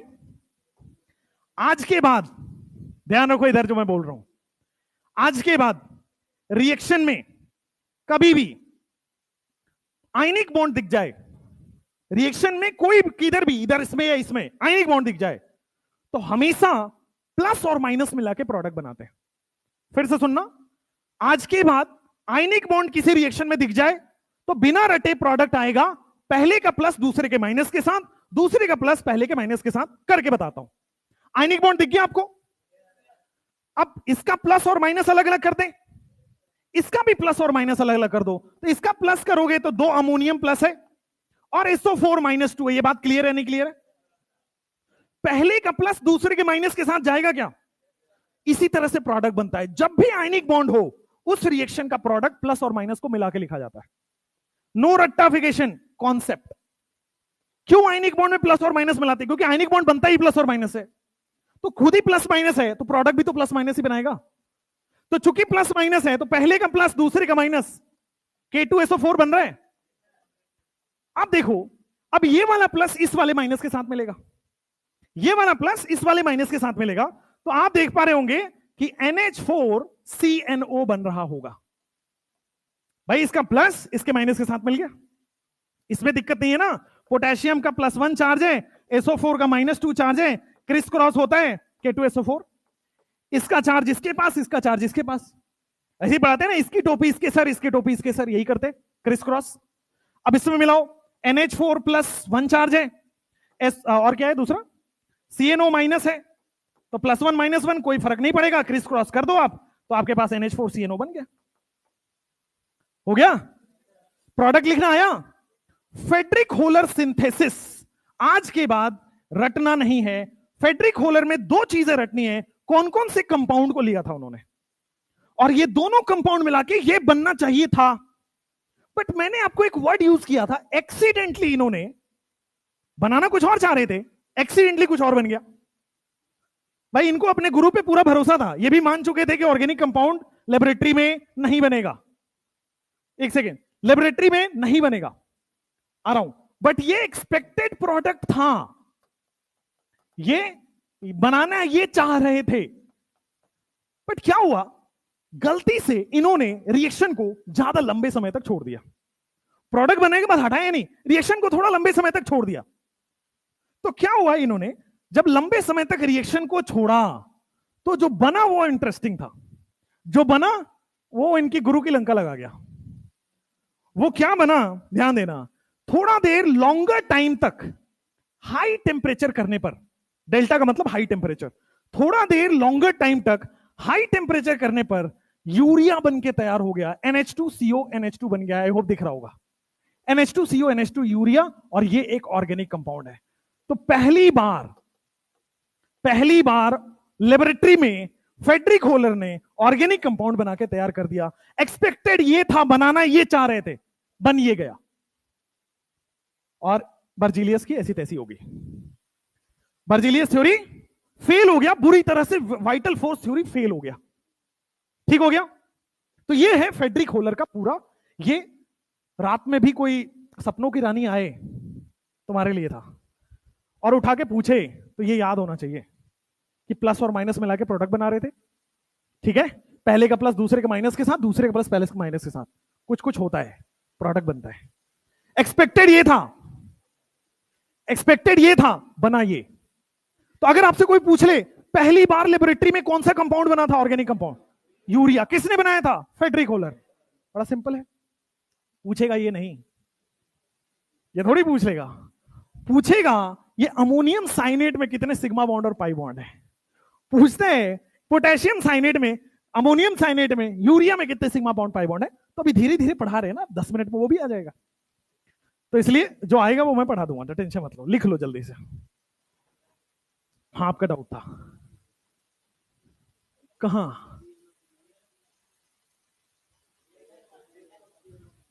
ये लिखा तो है, हाँ, प्लस माइनस लिख लो चाहो तो, नहीं लिखो तो कोई बात नहीं। अगर कंपाउंड बनाते हो ना तो नहीं लिखा जाता है, न्यूट्रल नहीं लिखा जाता, ठीक ना। अगर माइनस दे रहे हो तो प्लस देना पड़ेगा, दिखाना पड़ेगा, ठीक ना। अच्छा डाउट, गुड। तो पोटेशियम साइनेट हो गया, अमोनियम सल्फर लिखा है भैया, ammonium sulphate, PHATE, ammonium sulphate. तो फेड्रिक होलर ये करना चाह रहे थे, हो ये गया। कभी कभी आप भी तो ये चाहते हो, नीट निकालना चाह रहे थे लास्ट ईयर, बट आप यहां बैठे हो, कितनी अच्छी बात है। तो मैं ऐसी बेइज्जती करता रहूंगा ताकि आप थोड़ा सा जमीन से जुड़े रहो। क्या होता है ना, आपको थोड़ा सब्जेक्ट समझ में आता है, हवा में उड़ने लगते हो, फिर मैं एक डिफिकल्ट क्वेश्चन कराता हूं, फिर यहां आ जाते हो। चलो ऐसा कल कराऊंगा आपको, मतलब नेक्स्ट। अच्छा, कल आपकी 2:30 बजे से 5:30 तक क्लास है मेरा। किस चीज का, क्या मैं अपनी क्लास ही बताऊंगा। 2:30 से 5:30 की एक्स्ट्रा क्लास है, राइट, सैटरडे 3 आवर्स। सो पूरा बेसिक्स कराना है मुझे, ऑर्गेनिक ये मुझे पता है 60% समझ में आ रहा है, तो 40% क्यों नहीं समझ में आ रहा है वो कल होगा। फॉर्मल चार्ज आपको निकालने नहीं आता है, वो मैं कल कराऊंगा। डबल बॉन्ड इक्विवेलेंट नहीं आता है, वो मैं कल कराऊंगा। हाइब्रिडाइजेशन नहीं आता है, कल कराऊंगा। ऑर्गेनिक कंपाउंड की 9th, ऑर्गेनिक कंपाउंड की 10th, ये मैं कल कराने वाला हूं। अगर आप मानते हो कि ऑर्गेनिक बहुत ही अच्छा है, प्लीज डोंट कम। अगर आप मानते हो ऑर्गेनिक अच्छा करना है, प्लीज कम। और कल की रिकॉर्डिंग नहीं डलवाऊंगा, ध्यान रखना। चलो, तो ये हो गया आपके पास, इसका प्लस और माइनस है, इसका भी प्लस और माइनस आप देख सकते हो। NH4 प्लस और SO4-2, 2 मोल लिख दो तो और अच्छा लगेगा। अब आपके मन में भी आ रहा होगा कि ऐसा क्या हुआ इस रिएक्शन में, भाई ये आया नहीं आया, ऐसा क्या हुआ कि ये बनना बन के ये बन गया। ये जानना भी तो जरूरी है, हर चीज को रटना नहीं है, समझना है। तो अब मैं पूरी चीजों को समझा रहा हूं कि ये ना बन के ये क्यों बना, ध्यान दीजिए। या फिर ये बनते ही ये क्यों बन गया, वापस कन्वर्ट क्यों हो गया। एक्चुअल रिएक्शन ऐसा हुआ था, इन दोनों को एक बीकर लिया उन्होंने, एक्चुअल रिएक्शन ऐसा हुआ था, पहले बीकर में इन्होंने लिया पोटेशियम साइनेट, दूसरा बीकर लिया और दूसरे बीकर में इन्होंने लिया अमोनियम सल्फेट। ठीक है, इन दोनों बीकर को मिलाया तो एक्सपेक्टेड प्रोडक्ट इनका ये था, ये चाह रहे थे कि मेरे पास अमोनियम साइनेट बन जाए, बट अमोनियम साइनेट बना और फटाफट रीअरेंज हो गया, इसमें फटाफट सारे के सारे कन्वर्ट हो गए यूरिया में। तो ऐसा क्या हुआ? और ये हुआ ऑर्गेनिक केमिस्ट्री की वजह से। समझाता हूं। अगली बात यहां पे लिखेंगे, फेडरिक होलर जो अपने रिएक्शन दिया है, मैकेनिज्म लिखेंगे। देखो, मैकेनिज्म से डरना नहीं है, क्यों? हम है ना, इसलिए मैकेनिज्म से डरना नहीं है, मैकेनिज्म को समझना है। अब मैकेनिज्म से सवाल आपके पास आएगा कि नहीं, ये बड़ा डाउट है। मैकेनिज्म से सवाल आए ना आए, इसके अंदर से एक दो सवाल जरूर आ जाएगा। डायरेक्ट मैकेनिज्म का सवाल कोई नहीं पूछता, बट मैकेनिज्म के स्टेप से सवाल जरूर पूछ लिए जाएंगे। ठीक है, अब आइए, ये मैकेनिज्म बेटे टोटल 4 स्टेप्स में तोड़ रहा हूं, टोटल 4 स्टेप्स में तोड़ रहा हूं। एक एक स्टेप ध्यान से देखिएगा, दिमाग में फिट कराऊंगा अगले 5 मिनट में। पेन कॉपी नीचे, नजरें स्क्रीन पे। आ जाइए, बंद नहीं, नीचे का मतलब उधर नहीं, नीचे का मतलब उधर। यार तुम हर रीजन दे रहे हो लड़कों को ना सपोर्ट करने के। चलो इधर आओ, अमोनियम साइनेट 4 स्टेप्स में कराते, एक एक स्टेप में। देखो ये बना तो सही भाई, अमोनियम साइनेट बना तो सही, एक्सपेक्टेड प्रोडक्ट इसका अमोनियम साइनेट ही था, लेकिन ये सारा का सारा अमोनियम सल्फेट, अमोनियम साइनेट क्यों कन्वर्ट हो गया, ये समझना है। तो देखो, पहले अमोनियम साइनेट को बनाते हैं। क्या आपको ये फील है कि अमोनियम साइनेट बेचारा ये भी टूटेगा NH4+ और CNO- में? ये फील है? अच्छा, इतना फील है तो इतना ही काफी है, ज्यादा फील लेना भी नहीं होता है। आओ अमोनियम की बात करें। सबसे पहले मैं स्टेप नंबर 1 बना रहा हूं। क्या आपको ये NH3 अमोनिया दिख गया? भाई ये अमोनिया दिख गया सब लोगों को? ऐसा ही अमोनिया कभी ना कभी 9th-10th में देखा होगा। ठीक है, अब इसको मिटाते हैं। हमें अमोनिया थोड़ी चाहिए, यही वाला लोन पेयर H+ को डोनेट होता है, यही वाला लोन पेयर H+ को डोनेट होता है और NH4+ बनता है। इस तरह से NH4+ बनता है। ठीक है, अमोनियम बनाना सिखा रहा हूं पहली बार तो। अब CNO- हमने ऑलरेडी देख रखा है, C ट्रिपल बॉन्ड N और O-, राइट, यही देख रखा है। तो मैंने क्या किया, अमोनियम साइनेट का स्ट्रक्चर बनाया, नथिंग एल्स। अब एक कॉन्सेप्ट होता है ऑर्गेनिक केमिस्ट्री का कि कोई भी कंपाउंड कभी भी अपने रेजोनेटिंग स्ट्रक्चर में कन्वर्ट हो सकता है, इस पे कोई रोक टोक नहीं है। जैसे बेंजीन ऐसा है, जैसे बेंजीन ऐसा है, ऐसा है, बेंजीन ये वाला है, ये रूम टेम्परेचर पर ही बेटा ऐसा हो जाएगा, फटाफट बिना सोचे समझे रूम टेम्परेचर पे ऐसा हो जाएगा। आप इसको रोक नहीं सकते, ये अपने आप होता है। रेजोनेटिंग स्ट्रक्चर में कंपाउंड अपने आप कन्वर्ट होता है। ऐसा आगे के मैकेनिज्म में भी काम लूंगा, इसलिए ध्यान रखिएगा कि कोई भी कंपाउंड अपने रेजोनेटिंग स्ट्रक्चर में कन्वर्ट हो सकता है। आओ देखते हैं, अब ये भी कंपाउंड है, क्या इसका रेजोनेटिंग स्ट्रक्चर बना सकते हैं? नहीं बना सकते, मैं बनाता हूं। ये क्या होगा, हायर इलेक्ट्रॉन डेंसिटी इधर ट्रांसफर होगा, डबल बॉन्ड बनेगा, नेगेटिव चार्ज डबल बॉन्ड बनेगा, तो ये डबल बॉन्ड टूट के नेगेटिव चार्ज बनेगा। और ये डबल बॉन्ड क्यों टूटा? क्योंकि अगर डबल बॉन्ड इधर बनाते हो कार्बन के 5 बॉन्ड हो जाएंगे। नहीं आया, नहीं आया, तुम्हारी शक्ल बता रही है। इधर आओ, अमोनियम साइनेट समझ आया? ये अमोनियम साइनेट का स्ट्रक्चर है, ठीक, ये पुराने पढ़े लिखे लोग हो, जानते होंगे। अब इधर आओ, कोई भी कंपाउंड अपने रेजोनेटिंग स्ट्रक्चर में बदल सकता है, अगर रेजोनेटिंग स्ट्रक्चर संभव है तो। इसका रेजोनेटिंग स्ट्रक्चर संभव है, क्यों? क्योंकि ये माइनस चार्ज डबल बॉन्ड बनाएगा और ये डबल बॉन्ड टूट के माइनस चार्ज बना लेगा। तो स्टेप नंबर 1 में क्या हो रहा है, ये एक कंपाउंड अपना रेजोनेटिंग स्ट्रक्चर बना ले रहा है। अब फटाक से इसका रेजोनेटिंग स्ट्रक्चर बनाते हैं। देखो, अमोनियम से तो कोई छेड़छाड़ नहीं हुआ, जैसा था वैसा है। अमोनियम में तो कोई बदलाव नहीं आएगा, लेकिन ये बदल गया। जहां कार्बन सिंगल बॉन्ड ऑक्सीजन था, वहां डबल बॉन्ड हो गया, जहां ट्रिपल था वहां डबल बॉन्ड हो गया, लेकिन यहां माइनस आएगा। अब थोड़ा फील करो इसको, ये डबल बॉन्ड बना, ये इलेक्ट्रॉन टूट के N पे माइनस जनरेट कर दिया। ये बात क्लियर हुई? तो पहले स्टेप में क्या हुआ है, रेजोनेटिंग स्ट्रक्चर बना है। पहले स्टेप में क्या हुआ है, ये कंपाउंड का रेजोनेटिंग स्ट्रक्चर बना। अब देखो, हमेशा 2 तरह से रिएक्शन होगी पूरे ऑर्गेनिक केमिस्ट्री में, आज बता देता हूं। कोई भी मैकेनिज्म हो, एल्डोल हो, कैनिजारो हो, पर्किन हो, जिस तरह से भी जो पढ़ना है वो पढ़ लो। 2 ही कॉन्सेप्ट चलता है पूरे ऑर्गेनिक केमिस्ट्री में। या तो प्लस का माइनस के साथ रिएक्शन होगा, या तो इलेक्ट्रॉन रिच इलेक्ट्रॉन डेफिशिएंट का रिएक्शन होगा। ध्यान दीजिए फिर से, या तो प्लस माइनस पे अटैक करेगा, या तो एक लोन पेयर यानी कि इलेक्ट्रॉन रिच इलेक्ट्रॉन डेफिशिएंट पे अटैक करेगा। यही होता है, दो ही तरह का होगा। पूरा ऑर्गेनिक केमिस्ट्री इसी में निकाल दूंगा और इसी से सारे सवाल हो जाएंगे। और ये दोनों कॉन्सेप्ट यहां यूज हो रहा है, तो ध्यान से देखिएगा। अगला जो 2 स्टेप है वो पूरे ऑर्गेनिक केमिस्ट्री को कवर करता है। ध्यान देना। अभी मुझे क्या दिख रहा है? क्या यहां प्लस और माइनस दिख रहा है? तो क्या ये वाला ये स्टेबल है कि अनस्टेबल है? बहुत बढ़िया बेटा, पॉजिटिव चार्ज मोर इलेक्ट्रोनेगेटिव पर अनस्टेबल होता है। ठीक है, तो ये अपने आप को स्टेबल करना चाहेगा, तो अगर H प्लस हट जाए तो स्टेबल हो जाएगा। प्लस चार्ज ही तो हटाना है, तो ये H प्लस यहां से हट के माइनस के पास जाएगा। तो स्टेप नंबर 2 में ध्यान दो, यहां के बाद क्या होने वाला है। देखो H प्लस हट गया, नाइट्रोजन पे पॉजिटिव चार्ज अनस्टेबल है, मोर इलेक्ट्रोनेगेटिव पर पॉजिटिव चार्ज अनस्टेबल है, तो अपने आप को स्टेबल करने के लिए H प्लस हटाएगा, और ये वाला H प्लस कहां जाएगा? माइनस के पास। तो आपके पास क्या बन गया? C डबल बॉन्ड NH और डबल बॉन्ड O। ये बनके तैयार हुआ नहीं हुआ? ये जो बना है यही बेटा आपके पास साइनिक एसिड है। ये जो बना है ये यही साइनिक एसिड है। अब आपको अभी तक एक सवाल का जवाब मिला कि नहीं मिला? क्यों अमोनियम साइनेट नहीं बना? क्यों यूरिया में कन्वर्ट हुआ? क्योंकि रेजोनेंस हो रहा था। अगर रेजोनेंस नहीं होता तो यही तक रह जाता, लेकिन चूंकि ये रेजोनेटिंग स्ट्रक्चर अपने आप कन्वर्ट हो सकता है और ये कन्वर्ट हो गया तो यूरिया तक जाएगा। अभी ध्यान देना। तो अभी तक 1 स्टेप 2 स्टेप 3 स्टेप बनाया, ठीक हो गया। अभी मैंने क्या बोला? या तो प्लस और माइनस का रिएक्शन होगा, या तो इलेक्ट्रॉन रिच इलेक्ट्रॉन डेफिशिएंट का रिएक्शन होगा। अब ध्यान देना, ये इलेक्ट्रॉन रिच दिख रहा है, नाइट्रोजन के ऊपर लोन पेयर है, ज्यादा इलेक्ट्रॉन है, इलेक्ट्रॉन रिच है, और सामने कार्बन पर इलेक्ट्रॉन डेफिशिएंट है। रीजन पूछो, इधर आओ। इस कार्बन के बाएं साइड में मोर इलेक्ट्रोनेगेटिव है, सारे इलेक्ट्रॉन खींच लेगा। इस कार्बन के दाएं साइड में मोर इलेक्ट्रोनेगेटिव है, सारे इलेक्ट्रॉन खींच लेगा। तो कार्बन के पास इलेक्ट्रॉन की गरीबी हो गई, क्योंकि सारे इलेक्ट्रॉन इसने खींच लिए। अब ये हो गया इलेक्ट्रॉन रिच, सामने देखो इलेक्ट्रॉन डेफिशिएंट। बेटा कुछ कुछ होगा, रिएक्शन होगा। आ जाओ। इलेक्ट्रॉन रिच हमेशा रिच जो है गरीब को मदद करता है, हमेशा इलेक्ट्रॉन रिच इलेक्ट्रॉन डेफिशिएंट पे अटैक करेगा।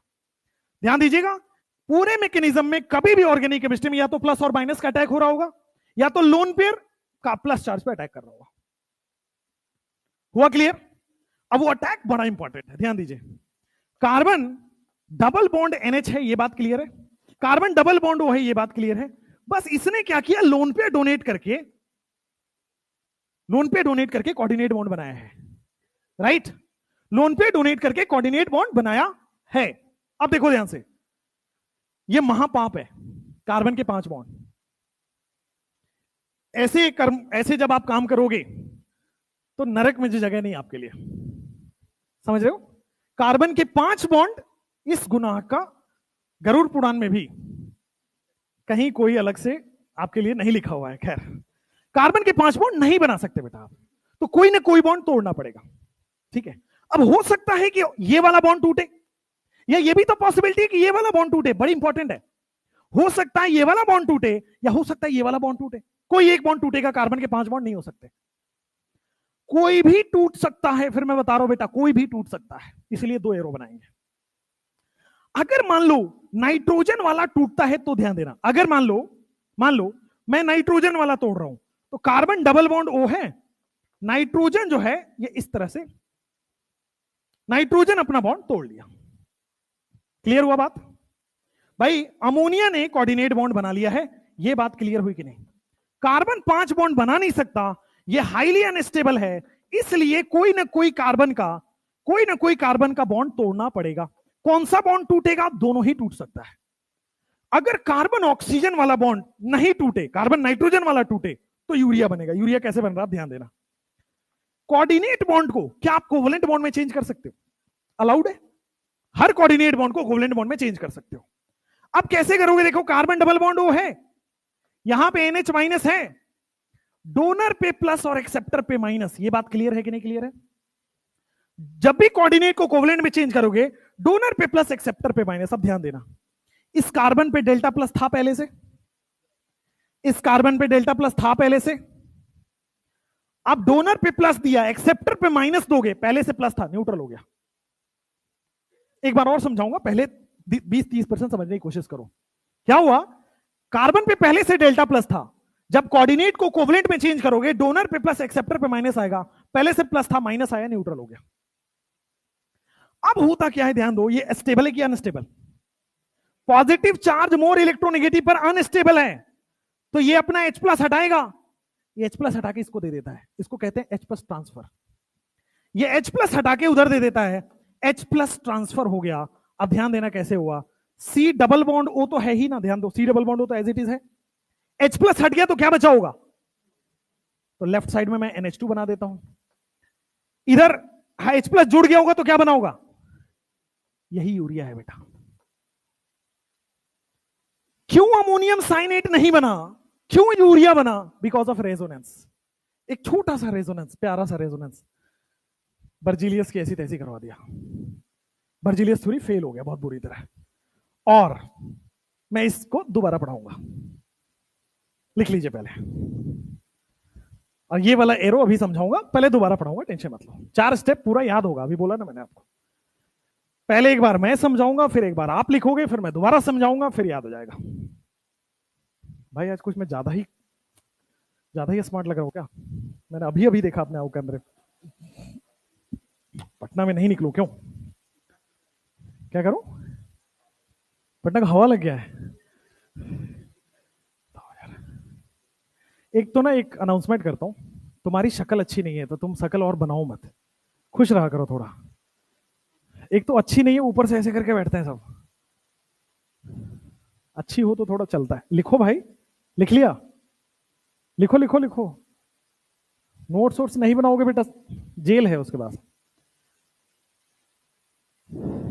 यार तुम्हारे बाल बड़े अच्छे हैं यार, ऐसा ही बाल मैं सोचता था बचपन में,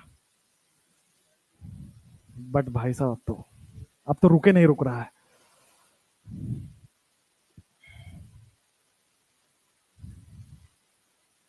और घर में सब ठीक है आपके? ठीक ठीक। तुम सोचते हो कि मास्टर पागल ही है यार, कुछ भी पूछ लेते हैं कभी भी। चलो, पूछना चाहिए ना। चलो, तुम्हारा ख्याल मुझे ही है, मैं बता रहा हूं आपको। क्यों भाई, ये पीछे गांव वालों, आपके लिए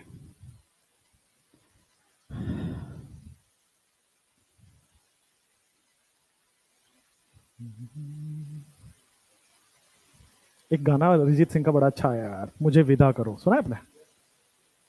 बहुत जल्दी गाना तो एकदम, यस सर, गाना उन्हें नहीं सुनना होता है, डिस्ट्रैक्शन होगा, फिर तुम सही में विदा कराने जाओगे।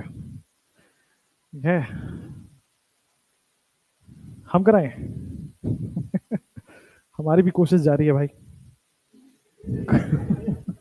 कोई तैयार हो जाए तो हम भी शादी कर लें, क्यों भाई? हमारे साथ दिक्कत है यार, टाइम नहीं है साला, दिक्कत है यार बहुत, और ये इसीलिए तो बोल रहे थे टाइम नहीं है, गजब के लोग है भाई, फर्स्ट बेंच पे बैठ के इतना कंफ्यूजन हो रहा है।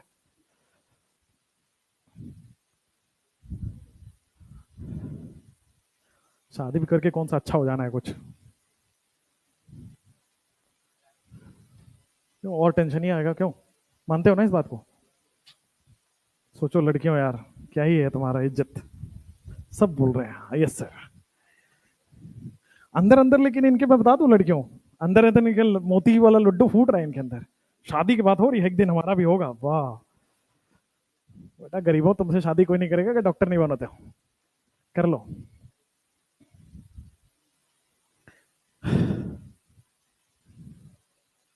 हमारे यहाँ पता, पापा से कोई पूछता है आपका बेटा करता है क्या, बोलते हैं मास्टर ही करता है। अब इस पे कौन लड़की शादी करेगी जब बताना मास्टर ही कर रहा है, ऐसा नहीं लग रहा एलकेजी को पढ़ाता हूँ मैं बोलना चाहिए प्रोफेसर है, थोड़ा नीट के बच्चों को पढ़ाते हैं ना, लेक्चरर ऐसा बोला, लेकिन इज्जत नहीं है घर में मेरी। मेरे घर वाले चाहते थे कि मैं मल्टीनेशनल कंपनी में जॉब करूं, मेरी पहली जॉब जो थी, एक बहुत बड़ी इंडिया की नंबर 1 फर्म है वो, कंसल्टिंग फर्म है। तो मेरे घर वाले तो चाहते थे, मेरे घर वाले 2-3 महीने बात नहीं किए थे जब मैंने नौकरी छोड़ी थी तो, हालांकि उतना मैं जितना मैं मंथली उधर कमा रहा था, वहां मैं एक दिन में कमाता हूँ इधर, तो ये थोड़ा मैंने शो ऑफ किया अपना। क्या कह रहे हो? अरे बाप रे बाप। तुम थोड़ा सोशल, क्या कह रहे हैं, इसीलिए कुंवारे हैं? अच्छा देखो जरा, चलो चलो चलो, हो गया, लिख लिया? तुम तो जल्दी छापा करो भाई। छाप लिया? चलो बढ़िया, एक बार और समझाएंगे, ठीक है ना? ये में नहीं हुआ बेटा, इतना लेट अगर शादी के मंडप में जाने में किए ना, कोई और लेके चला जाएगा। अच्छा रहेगा। तुम लड़के ऐसा रिप्लाई दे रहे हैं ना जैसे इनको फोर्स किया जा रहा है शादी कर लो, ये कर नहीं रहे हैं, पूछ नहीं रहा, ये बोलो कोई।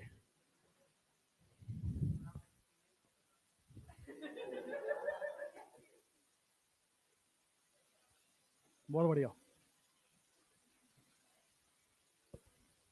भाई, हमारी बात अलग है, हम अपनी कहानी किसी दिन सुनाएंगे तुमको, ठीक है? हम हर चीज में आगे रहे, मैं पहले ही बता देता हूं। चलो इधर आओ। तो Friedrich holer synthesis, right? 4 step. अभी तक तो मैं ऐसा मान के चल रहा हूं कि उड़ गया होगा, ऊपर से निकल गया होगा, बट एक कोशिश और दे लेते हैं, और ये कोशिश में 100% समझ में आएगी। आइए देखो, इसको स्टेप्स को ना तोड़ लेना चाहिए, ठीक है? सबसे पहले ये दिमाग में रखना है कि फेड्रिक होलर ने कौन से 2 केमिकल मिलाए थे। तो पहला केमिकल उसने लिया था पोटेशियम साइनेट, राइट? और दूसरा उन्होंने लिया था अमोनियम सल्फेट। प्लस और माइनस को मिला के प्रोडक्ट बना था। तो पहला वाला प्रोडक्ट तो बन गया था K2SO4, दूसरा वाला ये चाह रहे थे बनाना, लेकिन दिल है कि मानता नहीं, कुछ और बन गया, NH2CO NH2 हो गया, ठीक है? यूरिया बन गया, और ये बन के तैयार हो गया, और बर्जिलियस की थ्योरी फेल हो गई। कैसे बना ये इंपॉर्टेंट है, इतना सबको चमक चुका है, ये मैं फील कर पा रहा हूं। अब स्टेप नंबर 1 में आओ। बनना तो ये चाहिए था, बना ये, ऐसा क्यों हुआ, यहां से यहां कन्वर्ट क्यों हुआ? कुछ हुआ होगा अंदर, देखते हैं। तो सबसे पहले आपके पास बेटे अमोनियम हमने बना लिया, स्टेप नंबर 1 लिख रहा हूं। स्टेप नंबर 1 में हमने क्या किया, अमोनियम बना लिया एज इट इज, और आपके पास साइनेट बना लिया, C ट्रिपल बॉन्ड N, और O माइनस बना लिया अमोनियम साइनेट। तो स्टेप नंबर 1 में क्या हो रहा है, ये कंपाउंड एज इट इज नहीं है, ये बदल गया। ये कंपाउंड एज इट इज नहीं है, ये बदल गया। और हर ऑर्गेनिक कंपाउंड बदल सकता है अगर उसका रेजोनेंस पॉसिबल है तो। हर ऑर्गेनिक कंपाउंड बदल सकता है अगर उसका रेजोनेंस पॉसिबल है तो बेटा यहां पे रेजोनेटिंग स्ट्रक्चर बन जाएगा। अमोनियम तो एज इट इज था। स्टेप नंबर 1 क्लियर हुआ कि रेजोनेंस होगा। अब रेजोनेंस कैसे होगा, तो ये वाला माइनस चार्ज अगले बॉन्ड पे आएगा, ये बॉन्ड टूट के माइनस चार्ज बनेगा।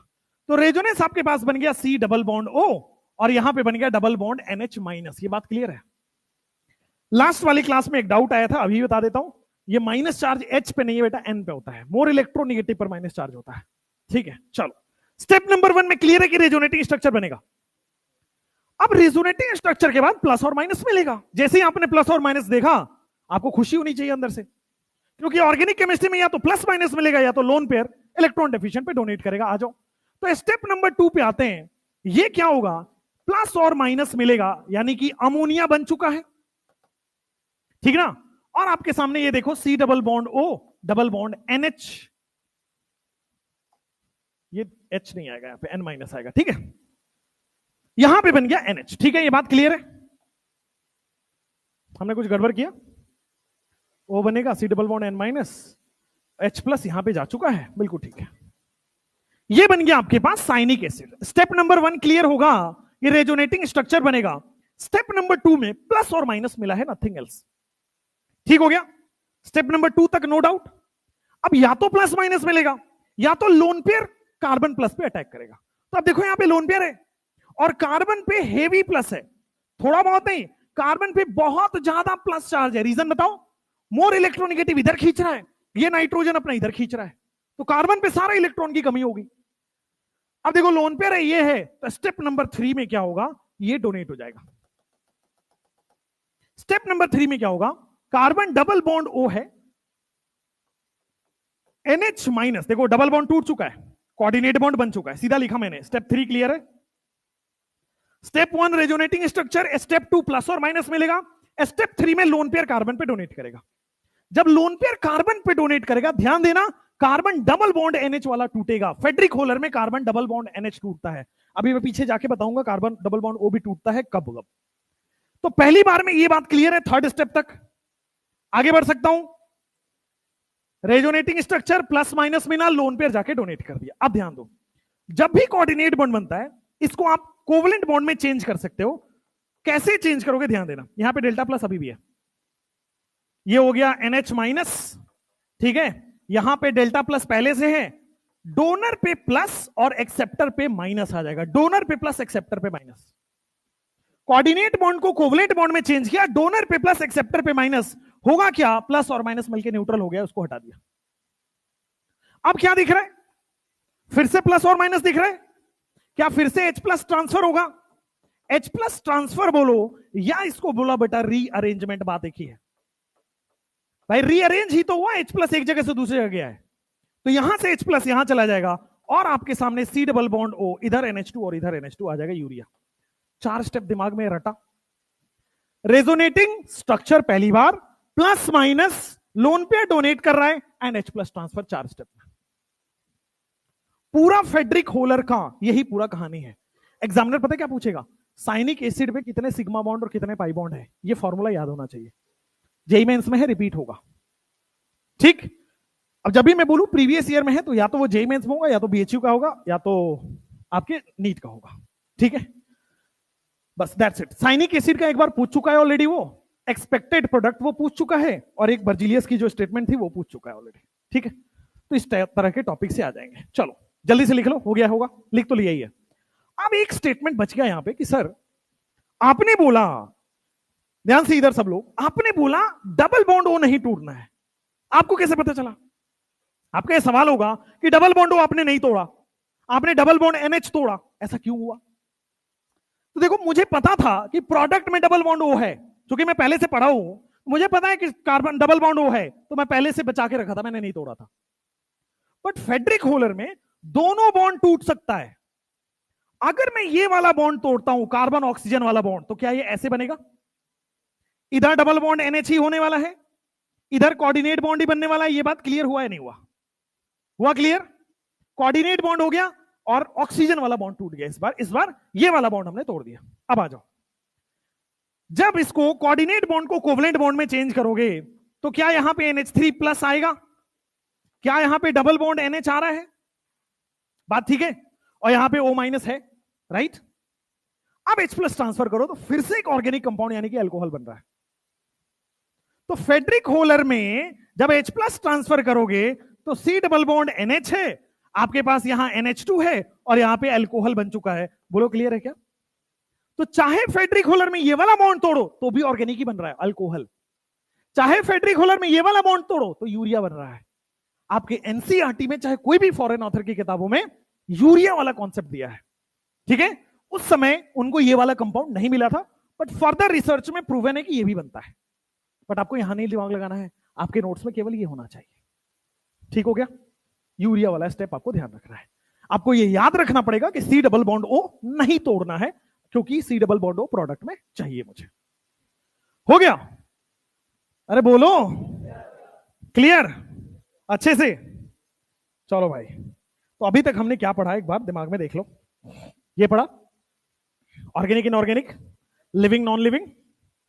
आगे हम आगे थे बर्जिलियस थ्योरी। इनकी 4 स्टेटमेंट थे कि भगवान ही बनाएंगे ऑर्गेनिक कंपाउंड, इंसान के बस की बात नहीं है। वाइटल फोर्स थ्योरी कहते हैं। फिर फेडरिक होलर पे आए थे। फेडरिक होलर ने 2 कंपाउंड लिया था, पोटेशियम साइनेट और आपके पास लिया था अमोनियम सल्फेट। इन दोनों से एक्सपेक्टेड तो ये था, बनना ये चाहिए था, बना ये। रीजन रेजोनेंस, ठीक है। रेजोनेंस होगा पहले स्टेप में, प्लस और माइनस मिलेगा, लोन पे डोनेट करेगा, H प्लस ट्रांसफर होगा। इतनी स्पीड में याद होना चाहिए, घर पे जाके इतना स्पीड में याद करना है। उसके बाद आपके पास ये तो स्टेप हो गया, स्टेप 3, स्टेप 4 वहां पे लिखा हुआ है। अब आते हैं modern concept of organic chemistry. Heading डालिए मॉडर्न। आपका ओल्ड कॉन्सेप्ट में यही 4 कॉन्सेप्ट है। अब आते हैं modern concept of organic chemistry. बेटा मैं ऐसा मान के चल रहा हूं आपको कुछ नहीं आ रहा है, उसी तरह से ही पढ़ा रहा हूं, पूरा थ्योरी पूरा डिटेल में, और मैं ऐसे ही पढ़ाऊंगा। इसमें 2 तरह के बच्चों का घाटा हो जाता है। एक तरह के बच्चे वो हैं जिनको थोड़ा बहुत ऑर्गेनिक आता है, उनको बोर होता है, और दूसरा जिनके थोड़े बहुत नंबर अच्छे आते हैं, बट वैसे कम है ना। तो जब थोड़ा दिन वेट करना पड़ेगा, 2-4 क्लासों का वेट करना पड़ेगा, उसके बाद सबका सिमिलर हो जाएगा। थोड़ा बेसिक बनाना जरूरी है ना। चलो modern concept of organic chemistry को समझते हैं। ऊपर देखो मेरी तरफ, शक्ल अच्छी है मेरी। चलो, तो modern concept of organic chemistry में क्या है? पूरे साइंटिस्ट जब नए जमाने की ऑर्गेनिक केमिस्ट्री डेवलप हो रही थी, सारे रिएक्शन डेवलप हो रहे थे, उन्होंने एक बात पकड़ी और जितने भी ऑर्गेनिक कंपाउंड थे उनसे निचोड़ निकाला कि ऑर्गेनिक कंपाउंड हाइड्रोकार्बन या उसका डेरिवेटिव है। बस 99.99% ऑर्गेनिक कंपाउंड आज के जमाने में, मॉडर्न जमाने में, हाइड्रोकार्बन या उसका डेरिवेटिव है। ठीक है? और जो 0.01% नहीं है वो आपके सिलेबस में नहीं है। तो आपके हिसाब से मॉडर्न केमिस्ट्री क्या है? Modern organic chemistry is the study of hydrocarbon and their derivative. अब सवाल उठता, हाइड्रोकार्बन क्या है? तो हाइड्रो और कार्बन यानी कि कार्बन और हाइड्रोजन से मिले हुए कंपाउंड्स हाइड्रोकार्बन हो गए। और हाइड्रोकार्बन डेरिवेटिव क्या है? तो कार्बन और हाइड्रोजन साथ में और सिमिलर छोटे छोटे एलिमेंट, जैसे सल्फर हो गया, फास्फोरस हो गया, नाइट्रोजन हो गया, हाइड्रोजन हो गया, क्लोरीन हो गया। समझ गए? मॉडर्न कॉन्सेप्ट क्या कहता है? या तो हाइड्रोकार्बन या तो उसका डेरिवेटिव ही ऑर्गेनिक केमिस्ट्री है। इसी को स्टेटमेंट लिखेंगे according to modern concept. According to modern concept, modern concept में hydrocarbon and their derivative, hydrocarbon and their derivative, hydrocarbon क्या है समझाता हूं और डेरिवेटिव क्या है ये भी समझाता हूं। Hydrocarbon and their derivative is organic chemistry. Modern concept में एक लाइन में पूरा ऑर्गेनिक केमिस्ट्री का डेफिनेशन निकला है, क्योंकि 99.99% कंपाउंड्स या तो हाइड्रोकार्बन है या तो उसके डेरिवेटिव। अब हाइड्रोकार्बन क्या है? कार्बन और हाइड्रोजन से बने हुए कंपाउंड्स को हाइड्रोकार्बन कहते हैं। कार्बन एंड हाइड्रोजन से बने हुए कंपाउंड को, carbon and hydrogen containing compound, इसको हम लोग क्या कहते हैं? हाइड्रोकार्बन। और हाइड्रोकार्बन एंड द डेरिवेटिव क्या है? मतलब कार्बन हो, हाइड्रोजन हो एंड फ्यू अदर एलिमेंट्स भी हो।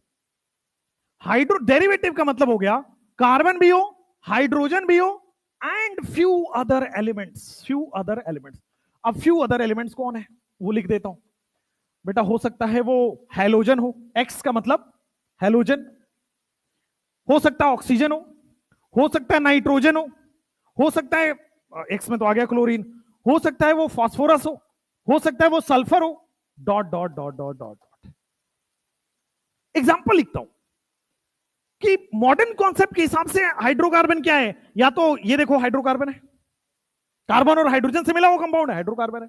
मॉडर्न कॉन्सेप्ट के हिसाब से ये देखो ये हाइड्रोकार्बन है। मॉडर्न कॉन्सेप्ट के हिसाब से क्या ये हाइड्रोकार्बन है? आप बताना, मॉडर्न कॉन्सेप्ट के हिसाब से क्या ये हाइड्रोकार्बन है?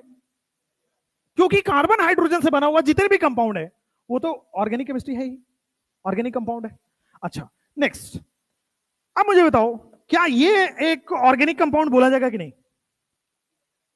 क्योंकि हाइड्रोकार्बन का ही डेरिवेटिव है, एक्स का मतलब फ्लोरीन, क्लोरीन, ब्रोमीन, आयोडीन। इधर आ जाओ, क्या ये हाइड्रोकार्बन है कि नहीं? हाइड्रोकार्बन का डेरिवेटिव ऑर्गेनिक कंपाउंड बोलेंगे कि नहीं? अच्छा ये बताओ, क्या मुझे CH3NH2 क्या ये है कि नहीं आपका ऑर्गेनिक कंपाउंड? क्योंकि carbon, hydrogen and few other elements भी है। तो या तो हाइड्रोकार्बन या इस टाइप के, या तो हाइड्रोकार्बन या इस टाइप के कंपाउंड ऑर्गेनिक कंपाउंड कहे जाएंगे मॉडर्न केमिस्ट्री में। जैसे मान लीजिए मैं आपको देता हूं CH3COOH, क्या ये ऑर्गेनिक कंपाउंड है कि नहीं? अब मैं देता हूं आपको, क्या ये ऑर्गेनिक कंपाउंड है कि नहीं? इसका नाम क्या है? क्या ये ऑर्गेनिक कंपाउंड है कि नहीं? सक्रोस, क्या ये ऑर्गेनिक कंपाउंड है कि नहीं? हाइड्रोजन नहीं है, कार्बन और हाइड्रोकार्बन होना चाहिए या तो उसका डेरिवेटिव होना चाहिए, मतलब हाइड्रोजन होना अनिवार्य है। आपको बिलीव नहीं होगा, ये 2017 का AIP 2016 वाला जब भी AIPT लास्ट हुआ है उसमें ये पूछा गया है। सोचो, इतना सिंपल क्वेश्चन। और आपको मैं बताऊं, बाहर निकलो किसी से पूछो, नहीं बताएगा। ये बहुत सिंपल है, मुझे पता है 9th-10th का बच्चा बता देगा, बट नहीं बताते हैं लोग। जैसे मान लो आपको मैं दे दूं CS2, क्या ये ऑर्गेनिक कंपाउंड है कि नहीं? कार्बन होना चाहिए, हाइड्रोजन होना चाहिए, साथ में डेरिवेटिव होगा चलेगा, लेकिन अब कार्बन हाइड्रोजन इज मस्ट। समझ गए? क्लियर हुआ? मॉडर्न कॉन्सेप्ट में एक चीज आप कॉमन देख रहे होगे कि कार्बन तो है ही है हर जगह। तो in modern concept study of carbon is the organic compound, study of carbon is the organic chemistry. Modern concept में कार्बन की स्टडी को ही ऑर्गेनिक केमिस्ट्री बोला गया। ठीक है, एक नोट डालेंगे आप, नोट इसके नीचे,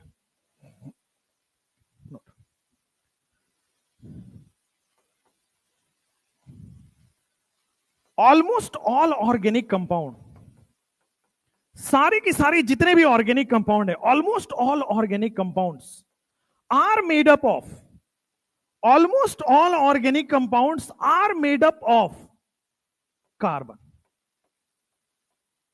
सारे के सारे ऑर्गेनिक कंपाउंड में एक चीज तो कॉमन है भाई कि कार्बन, कार्बन होंगे आपके, जरूरी से कार्बन होना पड़ेगा। और 99.99% जो ऑर्गेनिक कंपाउंड है उसमें कार्बन है। अब आपका जवाब आना चाहिए, सवाल आना चाहिए कि कार्बन में ऐसी क्या खास बात है कि सारा का सारा ऑर्गेनिक कंपाउंड कार्बन ही बना रहा है। भाई मॉडर्न कॉन्सेप्ट में आपने पढ़ा कि हाइड्रोकार्बन उसका डेरिवेटिव हो, यही ऑर्गेनिक कंपाउंड है। लेकिन कार्बन में ऐसी कौन सी खास बात है? भाई नाइट्रोजन क्यों नहीं हुआ यहां पे, मतलब फास्फोरस क्यों नहीं हुआ, सल्फर क्यों नहीं हुआ, क्लोरीन क्यों नहीं हुआ, कार्बन ही क्यों? तो इसके लिए एनसीईआरटी लिखती है कि कार्बन की 4 ऐसी खास बात है जिसकी वजह से ऑर्गेनिक कंपाउंड इतना सारा वो बना रहा है। तो अगला टॉपिक लिखेंगे कैरेक्टरिस्टिक ऑफ कार्बन। अगला टॉपिक आप लिखेंगे कैरेक्टरिस्टिक ऑफ कार्बन। थोड़ा सा थ्योरेटिकल है लेकिन करना पड़ेगा क्योंकि एनसीईआरटी कहती है। कैरेक्टरिस्टिक ऑफ कार्बन, कार्बन में ऐसी कौन सी खास बात है जो 99.99% या फिर आप बोल दो almost all organic compound carbon के द्वारा बन रहे हैं, ऐसी कौन सी खास बात है? तो ऐसी 4 कैरेक्टरिस्टिक है। लिखवाने के लिए 7-8 लिखवा दूं, नहीं लिखवाऊंगा, एनसीईआरटी में यही 4 दिया हुआ है, 4 कैरेक्टरिस्टिक है। कौन सी 4 कैरेक्टरिस्टिक है? पहली बार कि सर कार्बन जो है ना टेट्रावैलेंसी शो करता है। अब ध्यान देना, ये टेट्रावैलेंसी क्या है, ध्यान देना सब लोग। हां, टेट्रावैलेंसी का मतलब 4 बॉन्ड बनाएगा और 4 बॉन्ड बना के स्टेबिलिटी दिखाएगा, 4 बॉन्ड बना के ऑक्टेट कंप्लीट। अब देखो जैसे नाइट्रोजन 3 ही बॉन्ड बना के स्टेबल कर रहा है, कम बॉन्ड बना रहा है। ऑक्सीजन 2 ही बॉन्ड बना के स्टेबल हो रहा है, कम बॉन्ड बना रहा है। हेलोजन 1 ही बॉन्ड बना के स्टेबल होता है, कम बॉन्ड बना रहा है। सेकेंड पीरियड एलिमेंट्स में कार्बन एक ऐसा एलिमेंट है जिसका सबसे ज्यादा बॉन्ड बनता है, इसलिए ये खास है। क्यों कार्बन से ही 99% ऑर्गेनिक कंपाउंड बन रहा है? क्योंकि कार्बन खास है, क्योंकि कार्बन सबसे ज्यादा बॉन्ड बनाता है सेकेंड पीरियड में। यही लिखेंगे in second period carbon forms maximum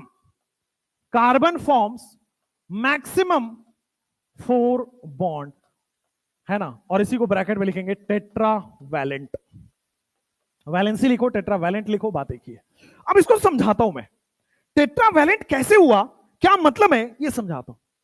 एक बात आपको पता होगा, शायद नहीं पता होगा तो पता करिए।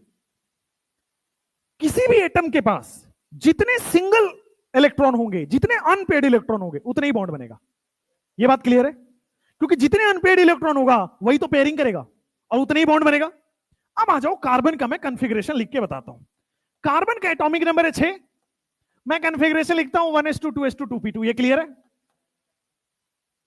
हमेशा बॉन्ड बाहर वाले ऑर्बिटल से बनता है तो मैं इसको नहीं देखूंगा, ये बात क्लियर हो गई। अब 2s2 2p2 में आ जाओ तो 2s2 ऐसे बनाया और 2p2 ये बनाया, 1 और 2।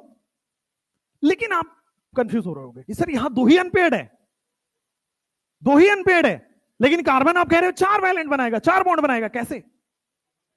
ग्राउंड स्टेट में 2 ही बॉन्ड बनाएगा, लेकिन एक्साइटेड स्टेट में वो 4 बॉन्ड बनाता है। एक्साइटेड स्टेट का कॉन्फ़िगरेशन के लिए स्टार डिनोट करते हैं, आपके क्वेश्चन पेपर में भी स्टार है, इसका मतलब एक्साइटेड स्टेट होता है।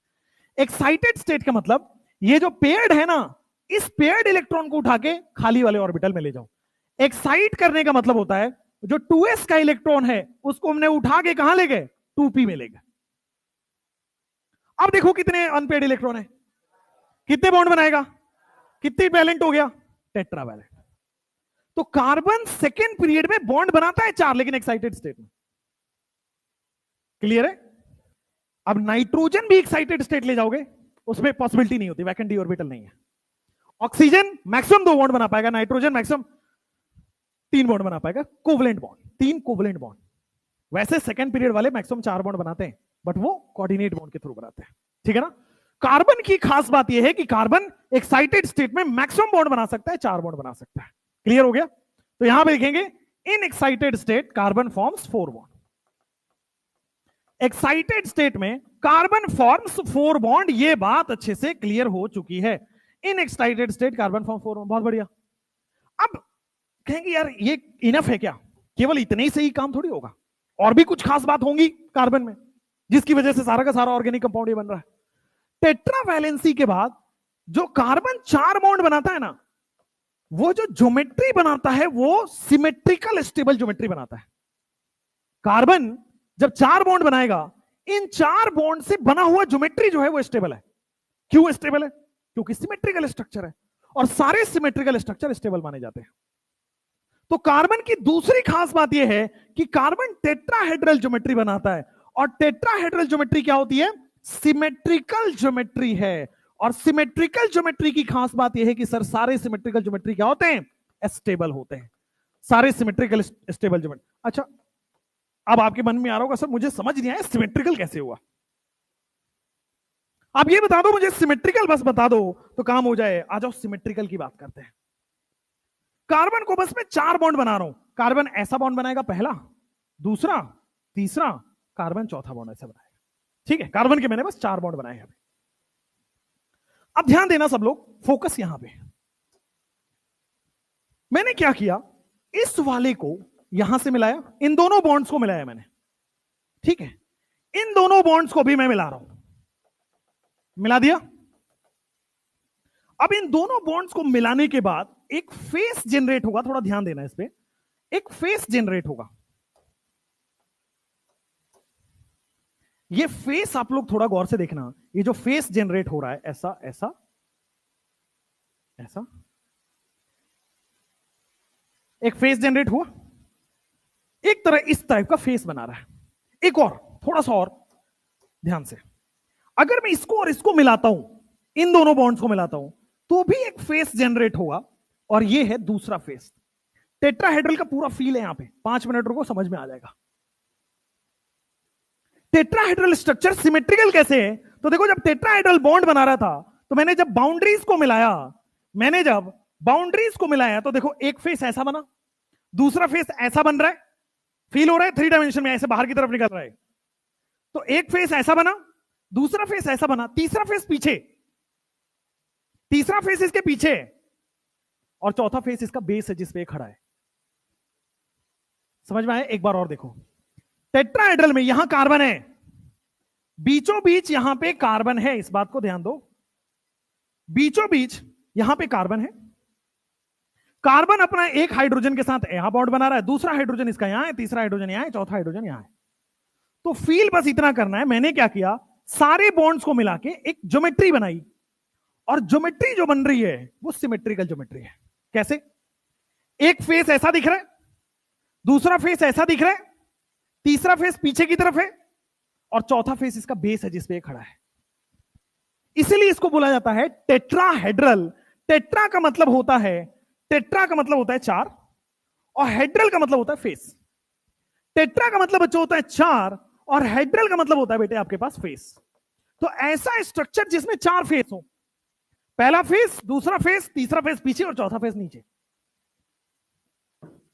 तो कार्बन जो है सिमेट्रिकल ज्योमेट्री बना रहा है, टेट्राहेड्रल बना रहा है, 4 फेस वाली ज्योमेट्री बना रहा है, 4 फेस ज्योमेट्री। और जब सिमेट्रिकल ज्योमेट्री बनता है तो स्टेबल बनता है। तो ये कार्बन की खास बात है जिससे 99% ऑर्गेनिक कंपाउंड कार्बन बना रहा है। इसका एक और अगला है कि कार्बन जो है, इसका एक और अगला है, लिख लिया आपने? लिखो, जल्दी लिखो।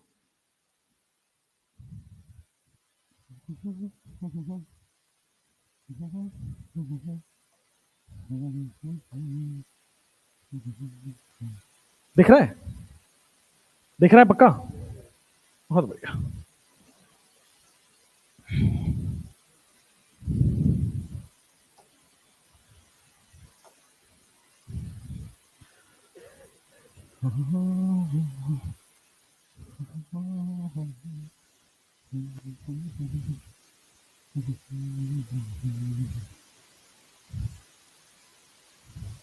समझ आ रहा है? समझ आ रहा है? तुम्ही से पूछ रहा हूं, आ रहा है? ठीक है, तुमको समझ आ रहा है? क्लियर?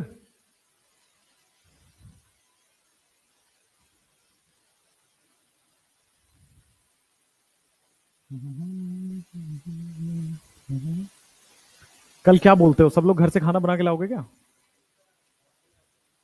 देखो पहले ही भाग रहा है, हॉस्टल में है। हम लाएं? वाह वाह, है ना? और 2:30 बजे बुला भी रहा हूँ, एक्स्ट्रा काम आपसे करवा रहा हूँ, थोड़ा सेवा तो होना ही चाहिए। क्या यहाँ पे मसाज वसाज वाले को बुला लूं, आपका बॉडी वॉडी दबाए?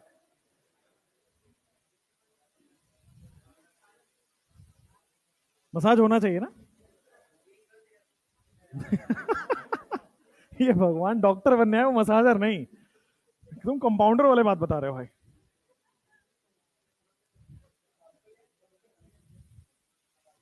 लिखो भाई लिखो, लिखने के लिए रुका हुआ हूं।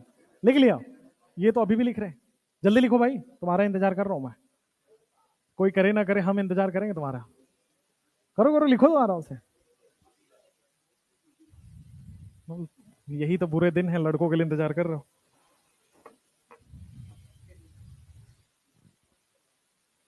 अब कब आएगा देखो।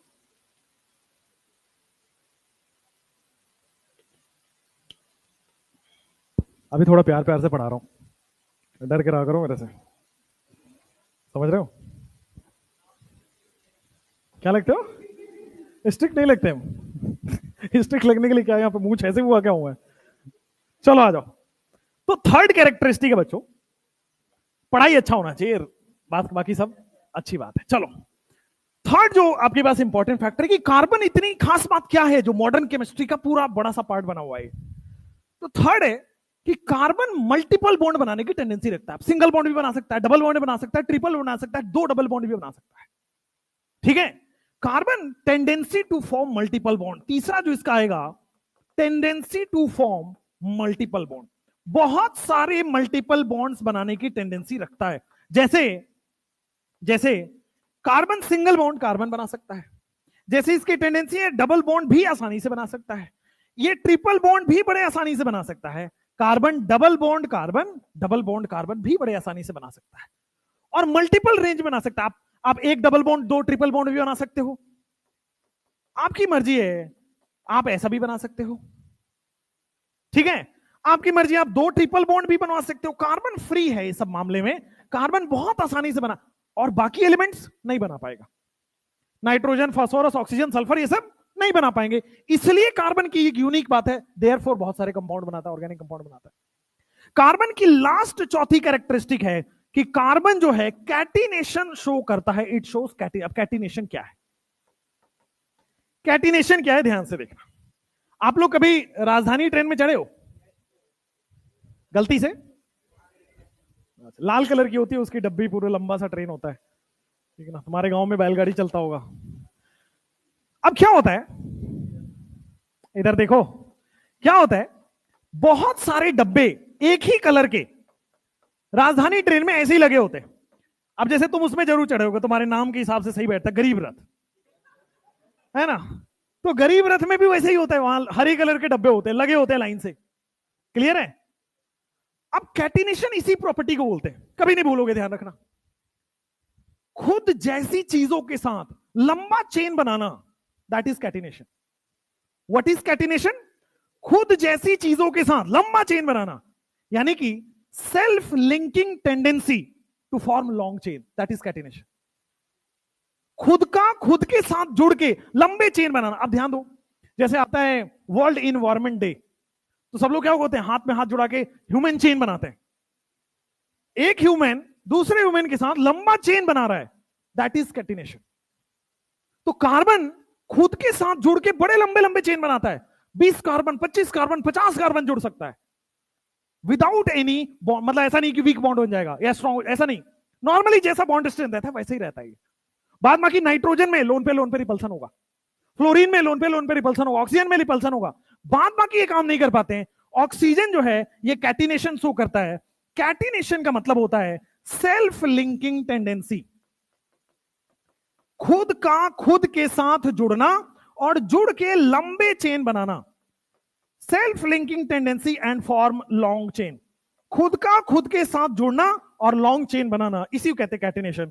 कार्बन क्या करता है, बड़े लंबे लंबे चेन बनाता है। अभी आईयूपीएससी आने दो, 20-20 कार्बन वाला यूपीएससी करा दूंगा आपसे, ठीक है।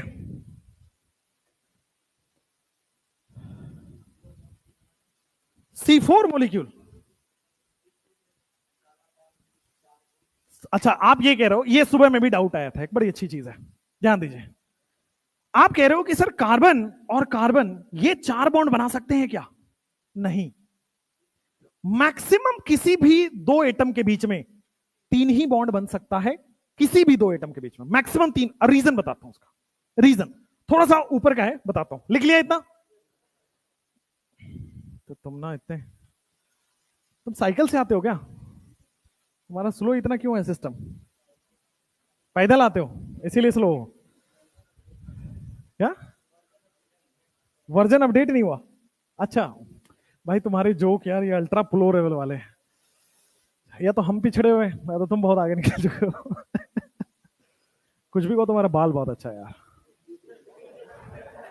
सही है। तुम मोतिहारी से हो ना? मुजफ्फरपुर से हो? मुजफ्फरपुर जाके रहूंगा तब ऐसे बाल होंगे मेरे। सही बता रहा हूँ, मेरा शौक ऐसे ही था पहले, धोनी जैसे बाल रखूं, बट फिर ज्यादा ही जाने लगा पीछे, फिर मैं उसको रोका। चलो अब ये वाला डाउट लेते हैं। डाउट ये, ध्यान से, डाउट बड़ा इंपॉर्टेंट है, इधर इधर डाउट बड़ा इंपॉर्टेंट है। किसी भी 2 एटम के बीच में ये 4 बॉन्ड क्यों नहीं हो सकता? क्योंकि अभी अभी हमने पढ़ा कार्बन 4 बॉन्ड बना सकता है, ऑक्टेट भी पूरा हो रहा है, ये भी बात ठीक है। अब ध्यान दीजिए, पहला बॉन्ड कैसे होता है, अगर कोई और बॉन्ड कैसे बनता है? ओवरलैप से। थोड़ा सा आगे का कॉन्सेप्ट है, तो एक बॉन्ड तो ऐसे बनेगा। दूसरा बॉन्ड कैसे बन सकता है? सर दूसरा बॉन्ड हमेशा पाई बॉन्ड बनता है, तो देखो साइडवेज ओवरलैप हो रहा है, ऊपर और नीचे ओवरलैप हो रहा है, तो दूसरा बॉन्ड बना सकते हैं। अगर ये कोई एक ऑर्बिटल और जोड़ दिया जाए, मैक्सिमम कोई एक ऑर्बिटल और मैक्सिमम आप जोड़ सकते हैं, तो इसमें भी क्या हो जाएगा? साइडवेज ओवरलैप, दूसरा पाई बॉन्ड। अब इसके बाद और कोई पॉसिबिलिटी होती ही नहीं ओवरलैप की, एक्स्ट्रा ऑर्बिटल लगाने से रिपल्सन होता है। तो 4 बॉन्ड कभी भी नहीं बन सकता, मैक्सिमम 3 ओवरलैप पॉसिबल है, मैक्सिमम 3 ही बॉन्ड बना सकते हैं। ध्यान से देखना, फिर से बता रहा हूं। पहला बॉन्ड देखो, सिग्मा ओवरलैप बनेगा, सिग्मा ओवरलैप से पहला बॉन्ड बनेगा, तो हमेशा पहला बॉन्ड सिग्मा बनता है। 2 एटम के बीच में हमेशा एक बॉन्ड तो सिग्मा बनेगा ही बनेगा। दूसरा बॉन्ड हमेशा पाई बनता है, तो देखो दोनों ऑर्बिटल का जो है ना, ये देखो साइडवेज ओवरलैप हो रहा है। तीसरा ऑर्बिटल ओवरलैप करता है, देखो फिर से साइडवेज ओवरलैप हुआ, तो 1 सिग्मा 2 पाई मैक्सिमम बन सकते हैं। इसके बाद ओवरलैप पॉसिबल नहीं होता है। ये वीबीटी का कॉन्सेप्ट है, आने दो वहां पढ़ा दूंगा, ठीक। अभी के लिए दिमाग में रखना है कि किसी भी 2 एटम हो, चाहे वो नाइट्रोजन ही क्यों ना हो, मैक्सिमम 3 बॉन्ड बना पाओगे, मैक्सिमम 3 कोवलेंट बॉन्ड पॉसिबल है। चाहे वो कार्बन ही क्यों ना हो, मैक्सिमम 3 कोवलेंट बॉन्ड पॉसिबल है। कोई पूछे क्यों मैक्सिमम 3 ही क्यों? क्योंकि 3 ही ओवरलैप पॉसिबल है, और ओवरलैप अगर 3 है तो बॉन्ड भी 3 ही बनेगा।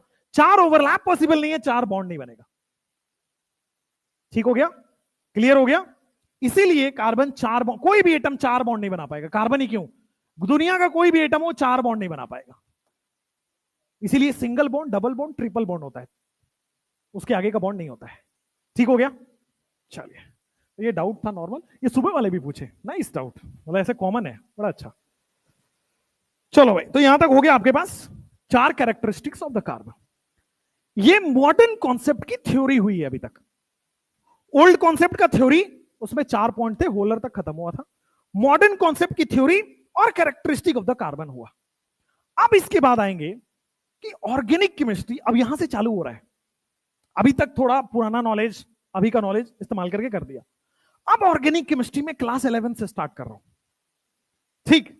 कंपाउंड को कैसे लिखा जाता है, बॉन्ड लाइन फॉर्मूला क्या है, कंडेंस फॉर्मूला क्या है, ठीक है। ये स्ट्रक्चर हम क्यों बना देते हैं, वो भी लिखना सिखाएंगे। आपने कभी कभी देखा होगा CH3 CH2 होल ट्वाइस फिर CH3, इसका क्या मतलब है, ये सिखाएंगे। तो ये आज नहीं सिखाएंगे, आज आप लोग पहले लेक्चर हो, पता लगा कि सर पहले में ही इतना पढ़ा दिया, ठीक है। First lecture. ये बैच कब से स्टार्ट हुआ वैसे? 15 तारीख से स्टार्ट हुआ है, तो 2-3 दिन मतलब हुआ है। नाइस। पहला अब क्या है कि कई लोगों को उधर पहले वाले बैच के भी बैठे हैं, तो उनको सेम रखना है, तो वहां भी इतना ही पड़ा है। ठीक है, चलो कल 2:30 से 5:30। जो नहीं आएगा भूखतेगा भाई, और तो क्या करेंगे। ठीक है ना, थोड़ा बैठो बैठो बैठो बैठो बैठो बैठो। हाँ, 2:30 बजे, क्योंकि मॉर्निंग वाली बैच 10 से 1 में आ रहे हैं वो लोग। 10 से 1 में वो लोग आ रहे हैं, तो 2:30 से 5:30 में आप लोग आओगे। ठीक है, एक एक सेकेंड, एक सेकेंड। दोनों अलग अलग क्लास है। वो लोग सुबह पढ़ेंगे, शाम पढ़ेंगे। अगर मान लो आपको जरूरत हो तो आप 10 से 1 में आ जाना, सिलेबस सेम है। ठीक है, अगर जरूरत हो तो। भाई हमारा काम ऑर्गेनिक केमिस्ट्री है, हमारा काम ऑर्गेनिक केमिस्ट्री। मुझे लिटरली आइडिया नहीं है कि क्या है, मतलब मुझे जो बोला जाता है कि सर ये समय, ये क्लासरूम का एड्रेस है, घुस जाओ आप पढ़ा दो, मैं पढ़ा देता हूं। सुनो भाई, हमारी बात सुन लो। Silence, silence, silence. हाँ, तो थोड़ा ध्यान से। मंडे ऑनवर्ड्स क्लासेस मिलेंगी। सॉरी, एक दिन के लिए आज से ही मुझे क्लासेस देना था। सॉरी, जो आपको 50 क्वेश्चन देना था, वो मैं आज नहीं दे पाया, क्योंकि प्रिंटर का थोड़ा इशू है। मंडे ऑनवर्ड्स में दे दूंगा, संडे को ही वो प्रिंट हो जाएगा, तो एक दिन एडवांस में आपको मिलता रहेगा। कोशिश मेरी यही रहेगी कि एक दिन एडवांस चले, ताकि मैं आज 50 क्वेश्चन दूं तो आपको आइडिया लगे कि कल क्या पढ़ाने वाले। तो एक दिन आपको एडवांस डीपीपी मिला करेंगी, राइट। मंडे ऑनवर्ड्स ये स्टार्ट हो जाएगा। अगर नहीं करके आओगे तो, अगर नहीं करके आओगे तो भाई आपके साथ कबड्डी खेला जाएगा, ध्यान रखिएगा। वो हमारी पर्सनल कबड्डी है, ध्यान रखना कैसे खेलेंगे हम। ठीक है, और लड़कियों आपको तो हम पेरेंट्स के साथ वीडियो कॉल करेंगे अगर नहीं करके आए तो, ये भी बता देते हैं, क्योंकि आपके साथ किए तो पुलिस केस हो जाएगा फिर फालतू में। सीधे बता देते हैं, लड़कियों को मार नहीं सकते भाई, सिंपल बात। देखो देखो कैसे शैतान बच्चे बैठे हैं, इनके अंदर जो आत्मा है ना ऐसे, तो आप लोगों को मार, इनको तो हम थप्पड़ मार सकते हैं। देखो सिंपल बात है, तुम पुलिस कंप्लेन करोगे, हम एक और करेंगे तुम्हारे ऊपर। ठीक है, तो मारपीट तो होगी देखो, क्योंकि मुझे 2 बार। अच्छा, चलो तो ये है, मजे करके पढ़ाई करो, खुश रहा करो, थोड़ा सा जिंदगी में थोड़ा खुशी लाओ। जिम्मेवारी हमारे ऊपर है, छोड़ दो, सब कराएंगे। अब आप जा सकते, क्या ज्यादा टाइम हो गया क्या? चलो जाओ जाओ जाओ जाओ जाओ।